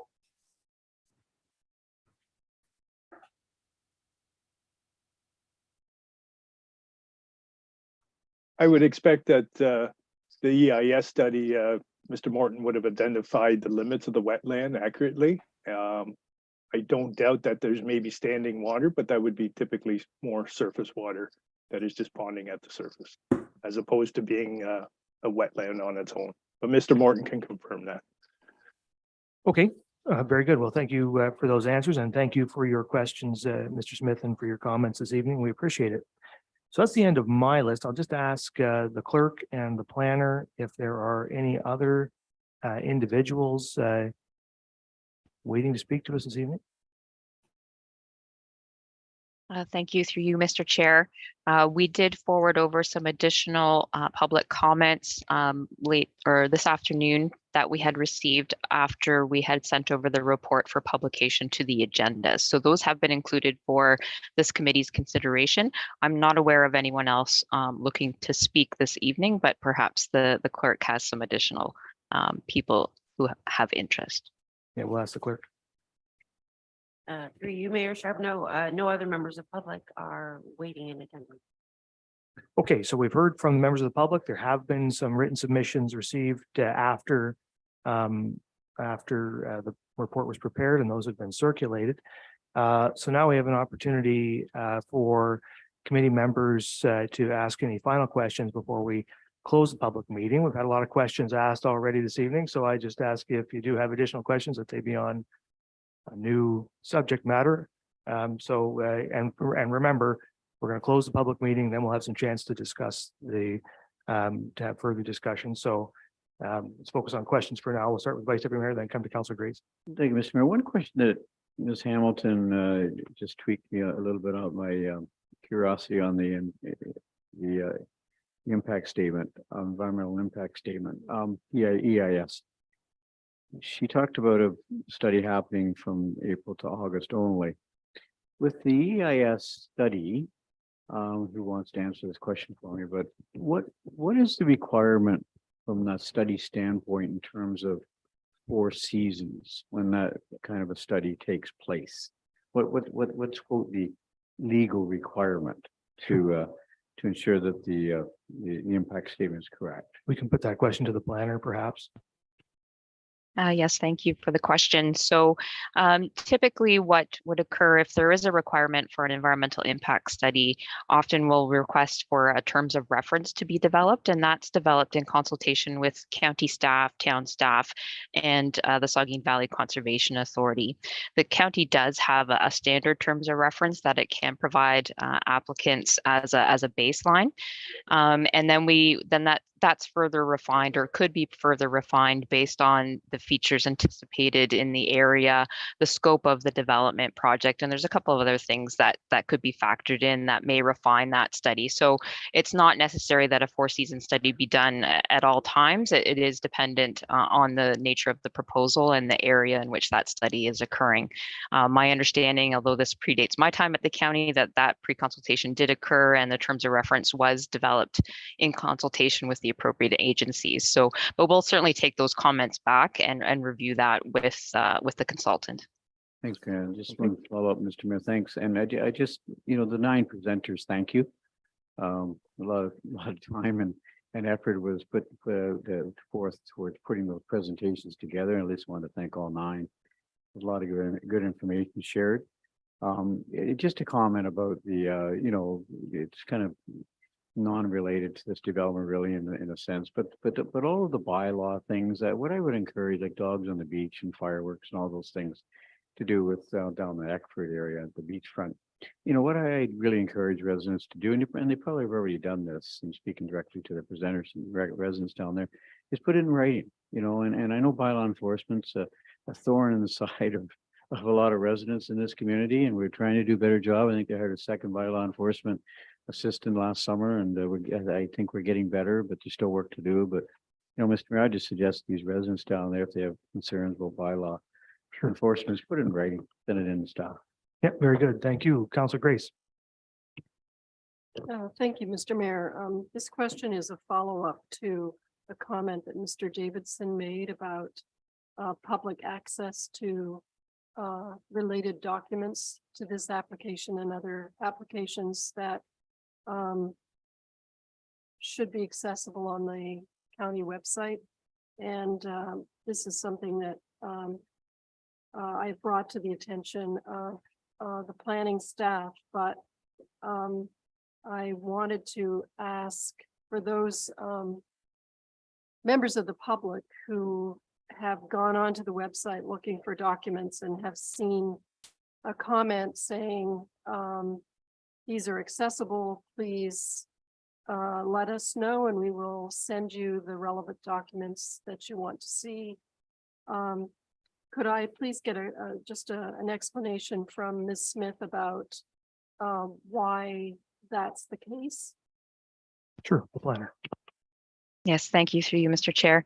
So the county has a working group as part of our planning team, and we did look at documents and how and when we post them to our website. So there is a requirement under provincial legislation that documents that we post to the website need to be made in an accessible format for people who may have issues with reading, as an example. And so a lot of our applications, we receive a high volume of applications, but also a lot of supporting materials that go along with that. And for these more complex files, what we ask is if a member of the public is looking for those documents, we're happy to send them to you by email. You're welcome to come into our office at any time and review those documents in the hard copies that we have in our office as well. We don't have them posted for people to readily pull off of our website because of those requirements to make those documents accessible. Now, we have received feedback from town staff and from members of the public on measures that we could take to make that more accessible, particularly for files where we know we're going to have a lot of public interest like this one. And so we're going to take some of those comments back and review it in our team to see if there's a better way to make that information available. But on balance, given the high volume that we do receive and the number of requests which we get for those documents, which is relatively small compared to the volume of applications we have, this was our approach and has been for the past year or so. But again, we're happy to share any of that information with members of the public. The other item I wanted to highlight, if I might, Mr. Chair, is there was a question or a comment about the circulation radius for this application. And so the legislation does require us to circulate notice of applications to neighboring landowners within a certain distance of the applicant's property. And so in this case, it's 120 meters from that. And so some of the residents on Ottawa would not have received the notification by mail because they fell outside of that radius. But we did also post it on our website and make it available for the town on their website as well.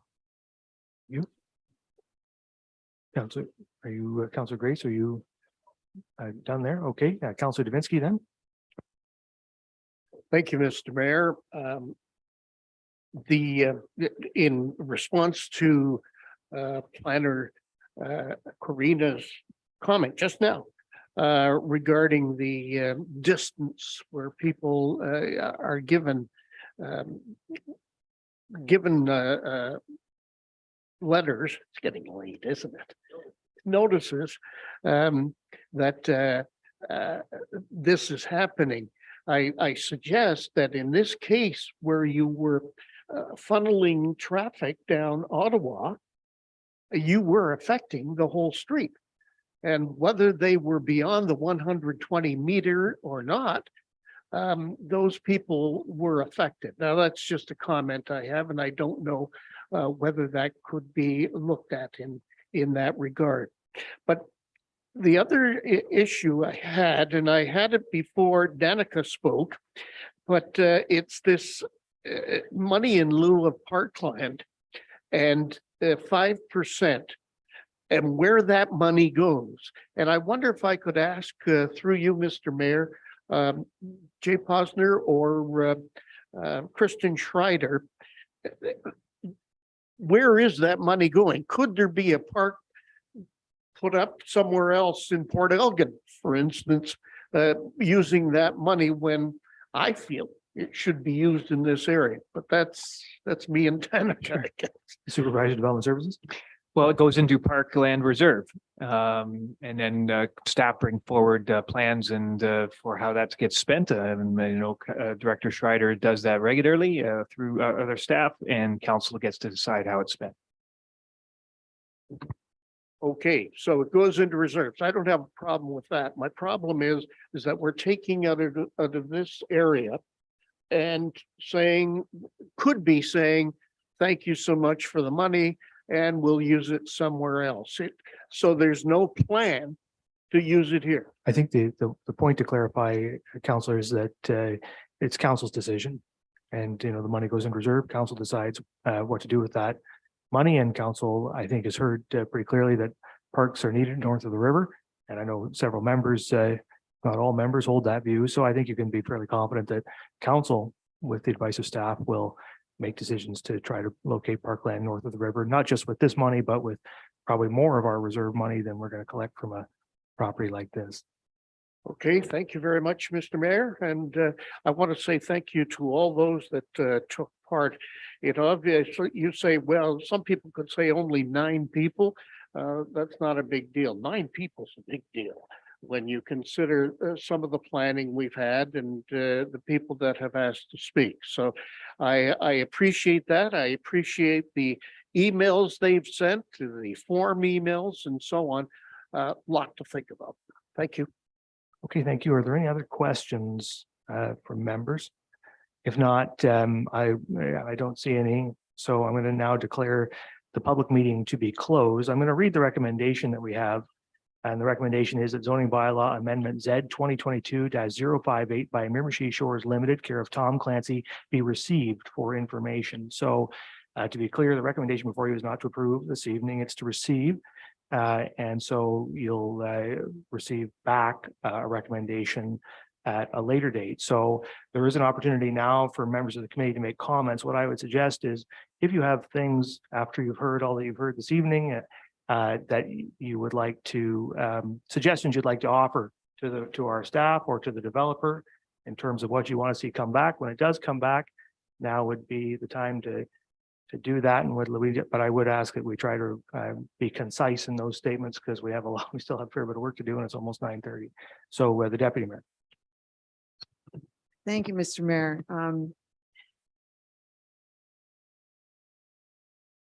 I appreciate the request for brevity. However, are we going to get a chance to talk about this again?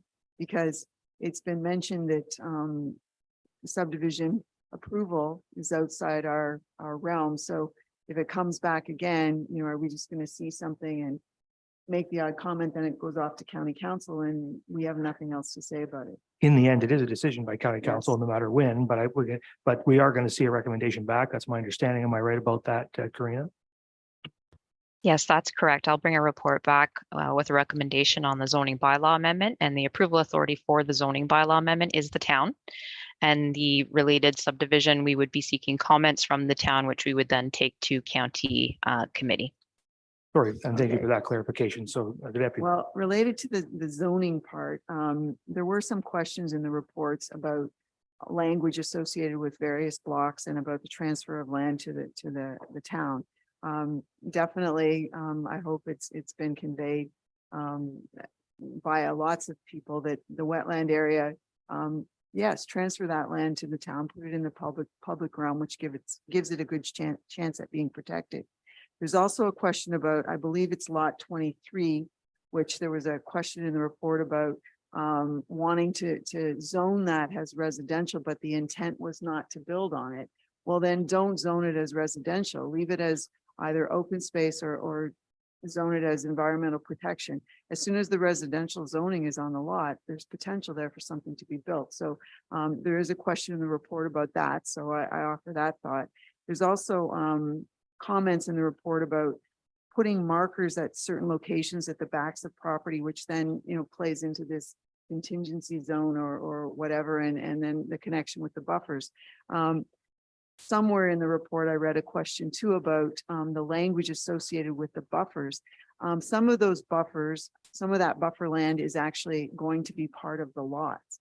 So if there's a way to, on the mapping, indicate an EP zone right across the back that takes into account all that buffer land, again, that's a level of protection on that land that wouldn't be there if it was just zoned residential. So I offer that on the zoning part.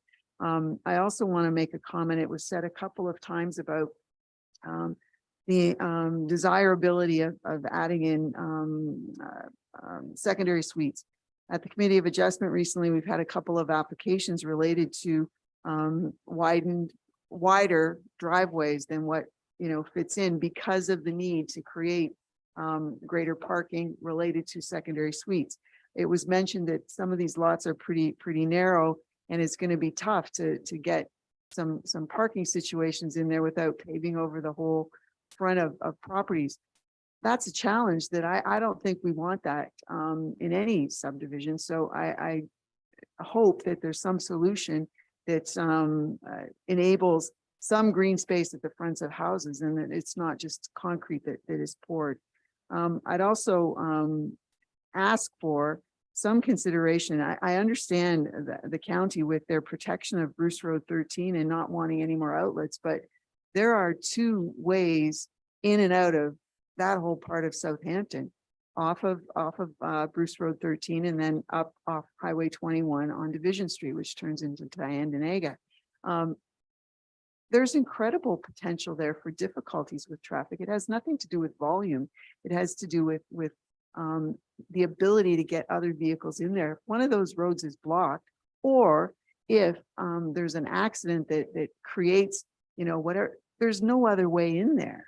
You're going to have to go out all the way around, or alternatively, if the accident is in a certain location, it may be just difficult to get in there, period, even with a detour around it. So I'm not convinced that the traffic study situation can just be written off as we don't need it. Bruce Road 13 should be providing some opportunity for us to create better situations if we're going to start to add in a lot more places. And I doing the math on the 19 single units and potential for 4 semi-detached, you're talking about an awful lot of cars or vehicular traffic being added in here. And whether or not it's a high volume on Ottawa, that's not the question. It's about, you know, you're pushing all of that traffic out to 2 outlets that are much further away. I had a lot more written down, and I very much appreciate every single person who participated in this. And I'm grateful that we had this public open house opportunity, and whatever we can do to continue to have open houses attached to planning applications, we got to do it, because the people that have spoken tonight or sent something in, they've added really good questions to the conversation, and I appreciate that. Thank you, Mr. Mayor. Thank you, and some good suggestions for the developer and staff to consider before they come back to council there. Further comments, Councillor Grace. Thank you, Mr. Mayor. Just a quick question as a follow-up to the deputy mayor's questions about traffic. Ms. Bodrig brought up in her presentation a request about using possibly Cameron as an access. Can we get an explanation about why that wasn't considered? Is that possible? The planner. Yes, thank you through you, Mr. Chair. My understanding in conversations with town staff is that Cameron is controlled by Saugeen First Nation as opposed to the town. And so we would need to reach out to them, and we can certainly do that and see if there is opportunity there in consultation also with county staff and town staff as well. Councillor Halpin. Thank you, and through you, Mayor, I'll be brief. You know, I think making good that trail is something that really needs to be looked at. Increasing the buffer zones along Road 13 would not be a big issue. That should be able to be achieved. And perhaps that neighborhood around there to help with the traffic, it's just time to put more sidewalks in those other areas to handle the increased traffic. And that was also mentioned. And I just want to say that having that wetland permanently set aside, I think, is a very positive thing. Okay, thank you. Thank you, Councillor Stack, and then the Vice Deputy Mayor. So I 2 quick comments. So, I mean, first, I'm still concerned about some of the species. I heard some of the feedback from the folks today, and I think it bears further consideration. I'd love to see if there's an opportunity for a bit more study. Clearly, there's some concerns in terms of what the environmental and species consequences are of this development. Not suggesting it, I wouldn't approve of this, but at this point, there's definitely some concerns that I think bear further review. And then just with respect to the issue of traffic, certainly it's something I hear in Port Elgin quite a bit. I'm just wondering if we end up going through with this, if there needs to be a discussion, or if we need to start thinking about what kind of speed mitigation measures we can put in place. Because certainly, if there are going to be more cars in that area and there's nothing we can do there in terms of the volume of people coming through, then we need to think seriously about what other mitigation measures we can put in place, whether it's reduced speed limit, whether it's those traffic, like the speed cones that go in the middle of the roadways. Pardon? Okay, so those I think those are something we need to think about and put forward if we're going to be going, if we go forward with this in future. Okay, thank you. Vice Deputy Mayor. Yeah, thank you, Mr. Mayor. And I'm repeating a little bit, but I just want to lend support towards what some of the comments are around the table. So the planner gets through to the granted that there's some commonalities here, I think, and that's that absolutely that block 25, the wetland, there's no reason why we should not be assuming that to me, that's important. I had my question answered about exiting off camera with Saugeen First Nations involvement there, but I don't think we should overlook Bruce Route 13. It's the entrance point. I think that needs to be given some consideration. I agree with, and I mentioned this earlier, and Councillor Halpin mentioned this, but the trail system I think is critical. Take a look at how that can be enhanced, what we already have, make it better. And I still, I understand the comment about the committee of adjustment and the parking and concrete and so on and so forth, but I really do believe that, when I take a look back at the county's county and town official plan requirement, 30% of proposed dwelling units be medium or high density, it's zero. It's zero. So we're not meeting that requirement at all. And I still believe there's room for some secondary dwelling suites there. Maybe not as many as what I was thinking perhaps, but I still believe there needs to be some room for secondary dwelling suites in that area. So those are my main comments for now, Mr. Mayor. Okay, thank you. Are there further comments? So just a comment then from me, and I also echo appreciate hearing from all the members of the public there, and was yeah, I think it's a positive thing, as the Deputy Mayor said, to hear from members of the public on these things, and certainly I hope we will find ways to continue to do that, and I'm sure we will explore that. The only area that I would make comment on in advance of this coming back is along the same lines as what the Vice Deputy Mayor raised, this 30% target for new housing units to be medium or high density. If we allow subdivisions to proceed where the number is zero, I know it's not a target and you can't apply it subdivision by subdivision. If you keep doing that, you can't even come close to the target. And secondary suites are fine, but they're low density. And so are the semi-detached that's proposed. I'm not saying you want to build an apartment building here, but we could get some medium density. Not only could we get it, we should get it. And we need duplexes, we need triplexes, something in here. And we have intensification guidelines later on in this agenda showing how you could do that and have it fit right in, and it would be fine. So, again, I'm not going to vote for it when it comes back unless it has medium density. It's you just cannot say you're serious about a housing crisis and approve subdivision after subdivision with zero density, with zero medium or high density. So anyway, that's my bottom line for your information. So if there's nothing further, then well, I've read you the recommendation. You're all aware of it. So I'll ask all in favor. No, that's carried. And so how about we take a break? It's 3 hours in. Probably we're okay for a break at this point. So why don't we take a break and we'll come back at 9:45.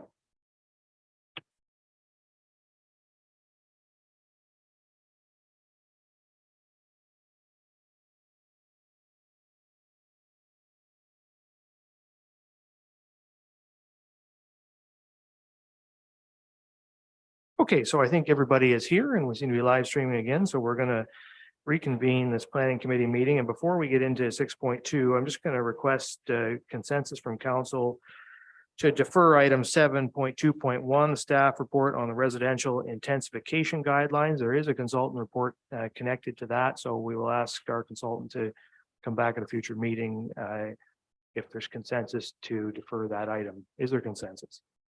Yes, yep. Okay, so I see consensus on that. So that item is deferred. All right.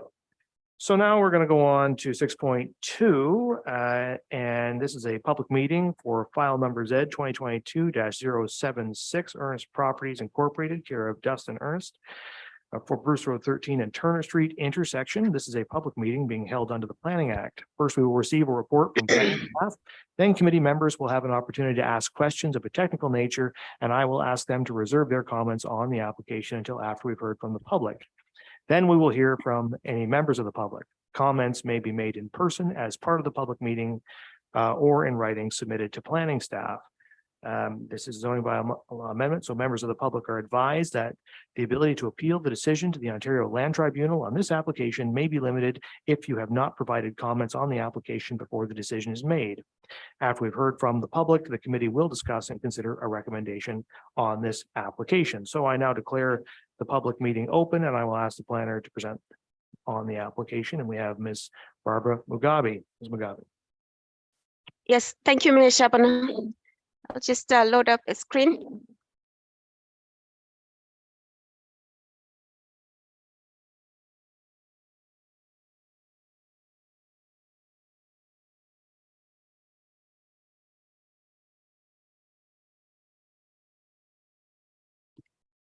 Yes, I'm presenting a zoning bylaw amendment application.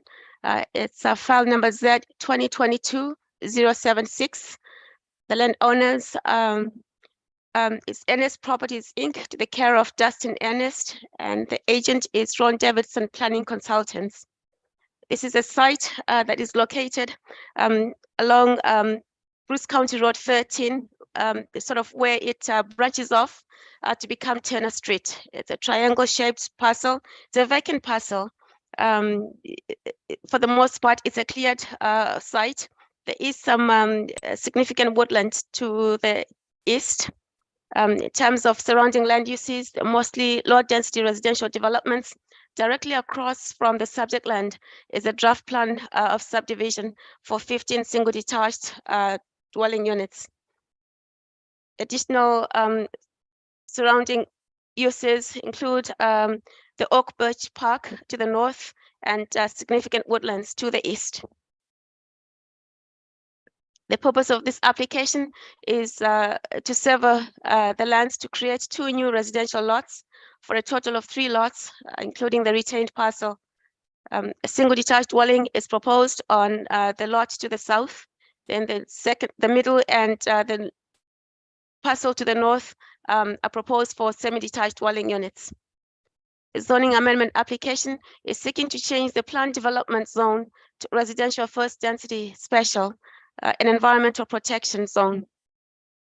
The relief is requested for lot 1 to have a reduced exterior side yard setback of 2 meters instead of 4.5 meters. The setback would be in relation to the exterior side yard, which is the unopened road allowance. The amendment implements the recommended mitigation measures of an environmental impact study, which was required because of the significant woodlands to the east of the site. Application supported by an archaeological assessment, which has revealed the site is clear of archaeological resources. On the screen is a tree preservation plan. This plan was a recommendation of the environmental impact study. And the area shown in green is the area that's the tree preservation area. And the area that's shown in the gray is a 1.5 meter buffer to separate the developable portion of the site from the no-touch zone, which is the green area. Southampton is an urban settlement area that can support growth and development. The site is designated primary urban communities in the county official plan, and residential uses are permitted. The local official plan designates the lands residential, and there's a significant woodlands overlay in the eastern area. No development is permitted in significant woodlands. Provincial policy does allow for development in adjacent lands subject to an environmental impact study that demonstrates no impact to significant woodland. We have received this tree preservation plan. It has been reviewed by the Conservation Authority, and they're generally satisfied with the recommendations of the environmental impact study. And I just want to draw your attention that not all of the site, of course, is developable. Approximately 787 square meters, or 30% of the lot, is not developable. We've circulated the application to departments and agencies. We've received comments from town staff, and we have incorporated those requirements in the draft amending bylaw for the building inspector to refer to the tree retention plan prior to issuance of a building permit, and to also recognize the area where tree removal can be permitted, subject to certain conditions. With respect to the third bullet, the requirement for cash in lieu of 5% for parkland, and as well as the requirement for services, is a standard requirement for consent applications for new lots. We'll address that requirement as part of the consent process. The Bruce County Transportation and Environmental Services has commented that all required vehicular access for each of the lots must be off Turner Street.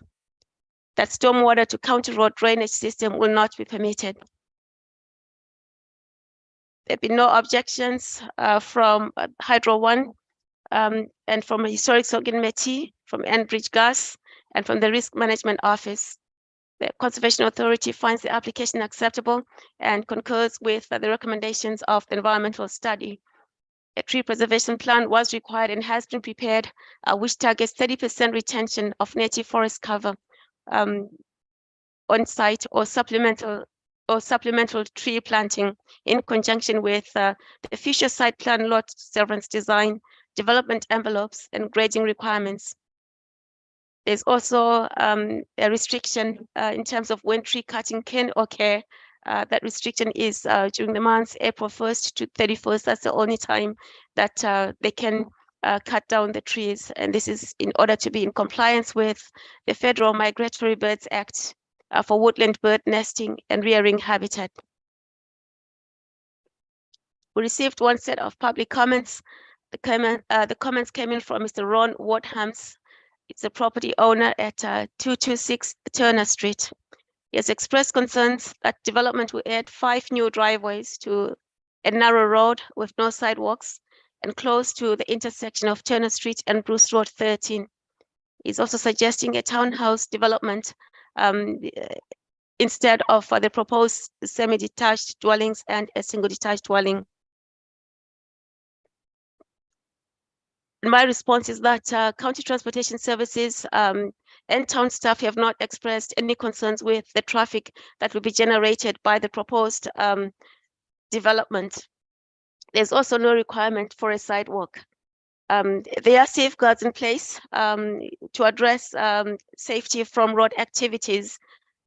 Development will be accessed from Turner Street, which is a municipal road, and homeowners will not be backing off onto the county road, where safety would be a concern given the relatively higher traffic speeds.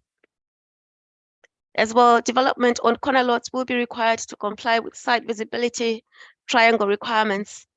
The zoning bylaw does not permit buildings and structures or landscaping that would affect sight lines, and this is to protect motorists who are approaching the intersection. The last of the comments is the suggestion for a townhouse development instead of the SAMIs and the single detached dwelling. The applicant has discussed with his engineer the possibility of a townhouse development, but I think the preference is that of a semi-detached dwellings. In his opinion, this is a good fit on the site and would allow for more green space and better drainage. Just note that townhouse development would be considered a medium density development, that existing developments are near or in the vicinity of the subject lands are all low density residential uses. So the proposed development would be in keeping with the existing built form. Without additional information, it is difficult to gauge what the best use of the lands would be, or to try to get a comparison between a townhouse development and the proposed development. It is also difficult to assess the unit yields if a townhouse were developed on the site. But just based on an estimate, I think approximately 4 to 5 dwelling units, townhouse units, could potentially fit on the site, given that the minimum lot area for a townhouse unit is 300 square meters. But if in the event that only 4 or 5 units of a townhouse can fit on the site that is similar to the number of units that are currently proposed.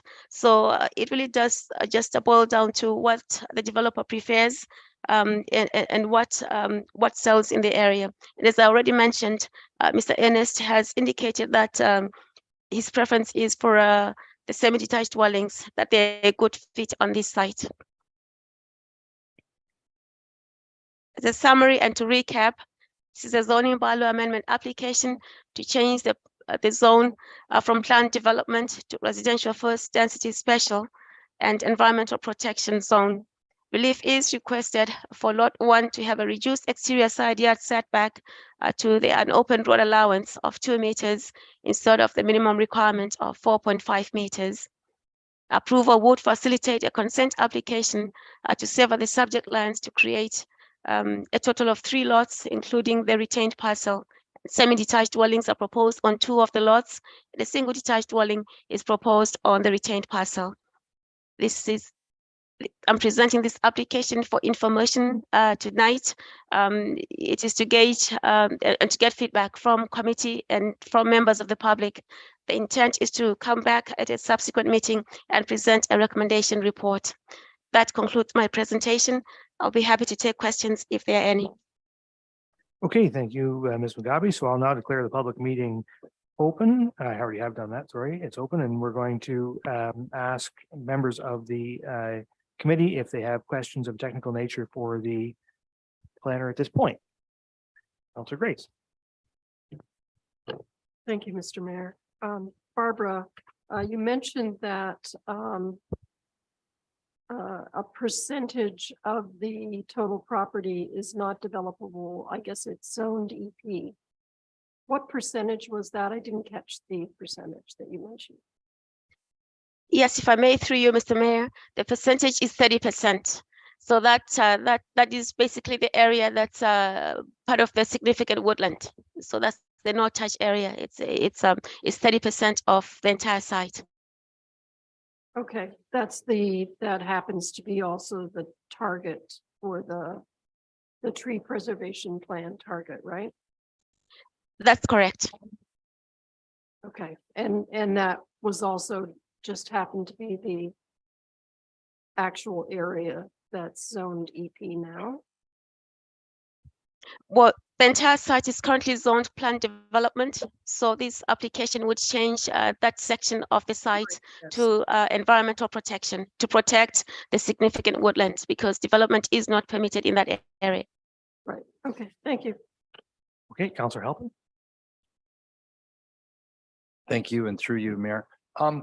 Just on the page that has the tree retention, I noticed it said lot 1 has 185 square meters and lot 2 has 235 square meters.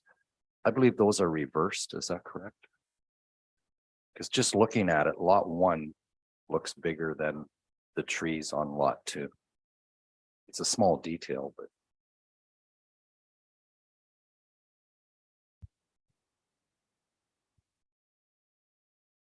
at any rate, my other comment is that we are getting the very minimum of tree retention on this. And also this could be a place where we could have higher density through having a townhouse or some sort of building like that as well to increase the density. Okay, yeah, well, I think we can get you the answer. Do you have the answer to Councilor Halpin's question there, Ms. Mugabe, about the 2 lots and the trees on them? Or do you want to wait until you come back and give us an answer to that when it comes back? Well, I could try and probably give you a more formed opinion when I come back at a subsequent meeting. Yes, so with respect to the tree retention area, yes, I think the member is correct. Lot 1 does have more of the green space, so that might be an error. And I've taken note of that and will reach out to the applicant on that matter. With respect to a townhouse development, I don't have a design that I could work with to see exactly how many units would fit on that site. But if it ends up that there are approximately 4 to 5 units, just based on an estimate of what the minimum requirement is for a townhouse unit, which is 300 square meters, if it is that we can only fit 4 to 5 units, and the current proposal is for 5 units, then it really just becomes what the preference is for the landowner. Thank you. The deputy mayor. Thank you. This is probably a question for the Director of Development. I'm curious to know if, since the land was zoned or was not zoned, it was planned development, and so this is a proposal that would change that zoning. Was there any consideration given to the interesting location of Oak Street, the unopened road allowance there? Because you know, the entrance from Turner Street onto Bruce Road 13 is a difficult one because it's on an angle, and there's a curve there on Bruce Road 13, and Oak Street, you know, there's that unopened portion that would right up there to Bruce Road 13. It'd be a nice, much better situation for an intersection. And having said that, one of the requests in this application is asking for a reduced exterior side yard setback on the one side to bring it from 4.5 meters down to 2. And the explanation is, well, it's up against an unopened road allowance, so why not? If the county really doesn't ever plan to let us have another access point, you know, shouldn't Oak Street be looked at a little differently? And you know, like, was that even like planned development means you kind of think about the whole area? Was there any consideration given to that weird situation with Oak Street, the unopened road allowance there? Thank you. Thank you, through you, Mr. Mayor. I wasn't involved in the initial consultation on this, so I couldn't speak to what was considered as far as the discussions leading to the application about Oak Street. And then plan development certainly does imply that there's a larger plan, but I don't know to what degree the road network in this area was examined relative to that designation. I do think it's something we can take back and think about the merits of potentially closing that allowance. Sorry, I'm getting too far away from the microphone. We can look at the merits of closing that allowance to see what benefit that might have to the proposal. But I can't speak to what particularly was considered in the pre-consultation discussions, if that covers the ground. Yeah. Okay, further go, the Vice Deputy Mayor. Mine was about Oak Street and about stopping up and closing too, Mark. I just tell you that, is that something that was not discussed at the staff level? Is that what you're saying? And I guess my follow-up, Mark, was, you know, about the surplus land report. Was Oak Street part of the surplus land report being an unopened road allowance, Jay, or not? Not necessarily. They doubt if it'll ever empty out onto County Road 13. We didn't have a hyper focus on road allowances through our analysis of land that the town owns. We were mainly looking at transferable properties. And I wasn't involved with pre-consultation either. The developer, if I don't want to put words in his mouth, but not every development requires pre-consultation, so it was just submitted. Yeah, I just, you know, and I had written down that tonight is Oak Street, and you just, if that's 66 foot wide, and it's probably, you heard from the county saying, no, you will not get an entrance on the County Road 13. Why do we want to maintain Oak Street as a street, I guess, is my point, and stop up and close to me. And, you know, maybe it's, I don't think it's too late, but some serious thought maybe we should go into that and talking to this developer, Mr. Mayor. I'm just thinking, maybe this is an opportunity, as Councillor Helpman mentioned earlier about higher density. Maybe there's an opportunity to work with the developer with that unopened road allowance and turn this into something that's a little higher in density. And I'm just thinking outside the box a bit, but sure. What are we going to do with that road? So the director looks like he has a comment. Yeah, thank you for that thought, and I think it's a fair question, and I guess I have a question to the planner, if that's appropriate, Mayor Charbonneau, whether Barb, you feel that the the development conversations you're having are at a point where this is something that could be considered at this juncture. With the Yes, result being potentially some ability to reduce that side yard.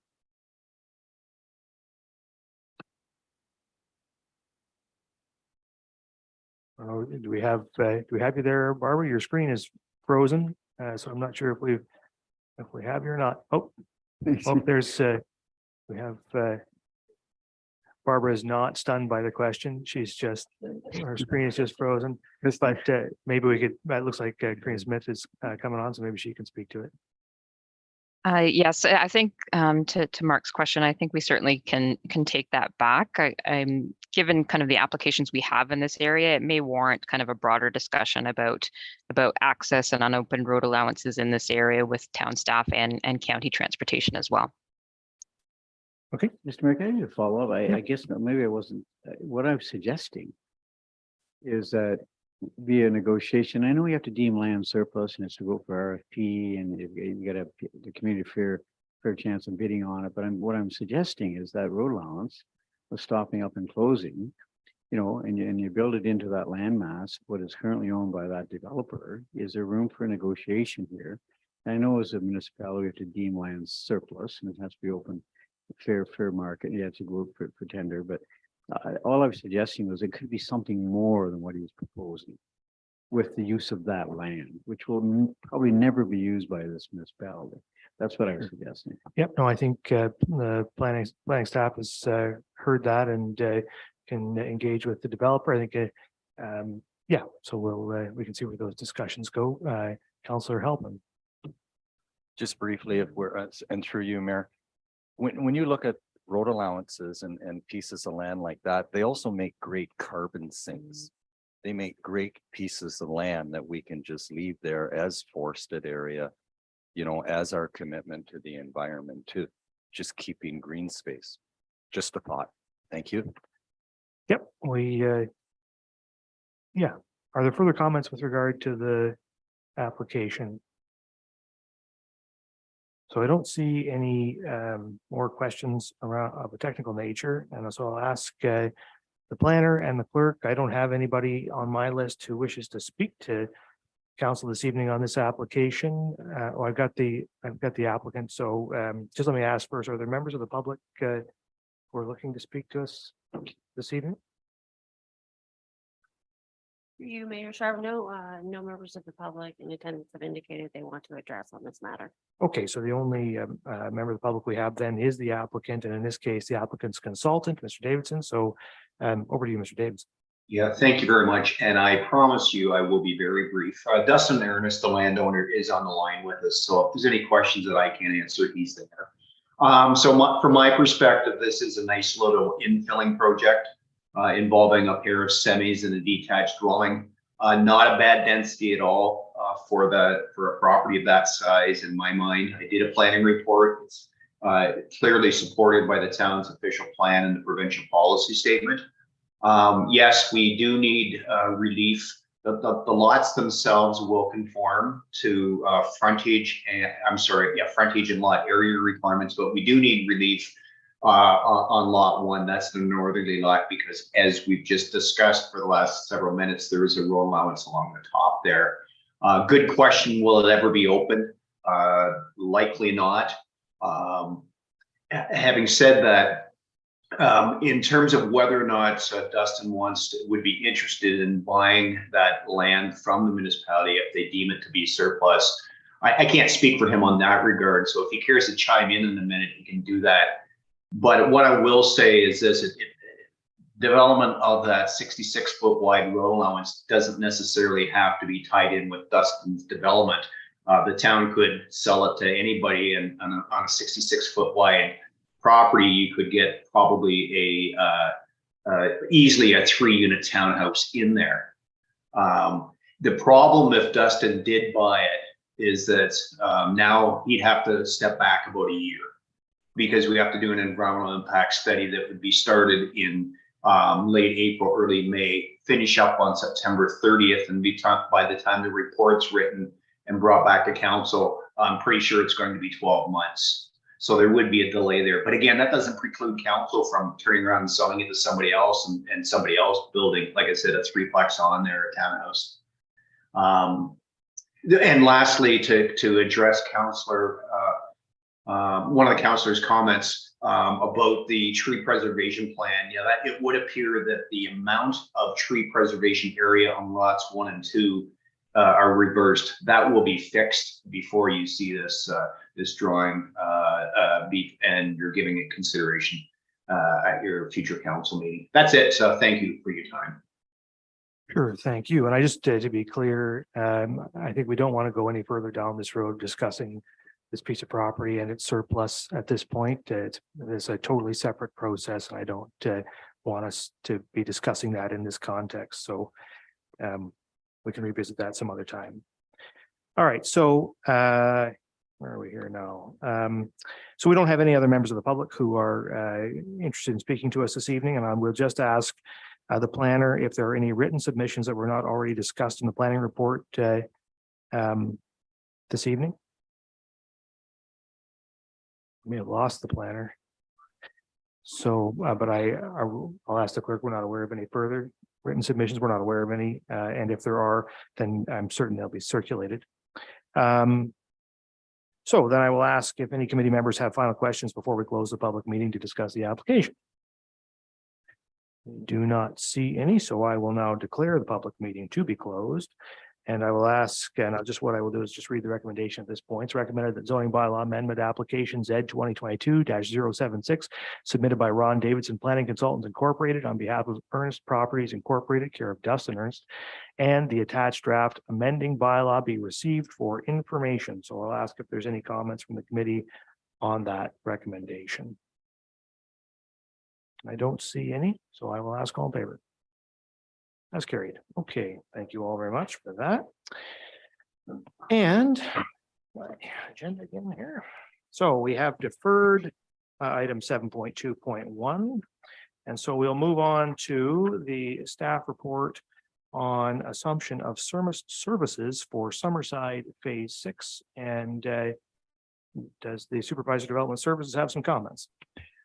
No, I do not. I'm just here to answer questions if there's any. Sounds good. Are there questions or comments from members of the committee? I don't see any, so there's a recommendation that council pass a bylaw to assume all services for the Summerside subdivision Phase 6, including portions of Mary Rose Avenue, Bruce Street, and Walker Crescent as outlined. If there's nothing further, then all in favor. That's carried. Okie doke. Then we're on to adjournment, and I have a resolution of this planning committee meeting of January 16th, 2023 hereby adjourns at 10:15 p.m. I guess I'll need a mover and seconder for that. The Deputy Mayor, Councillor Halpin, all in favor. The committee stands adjourned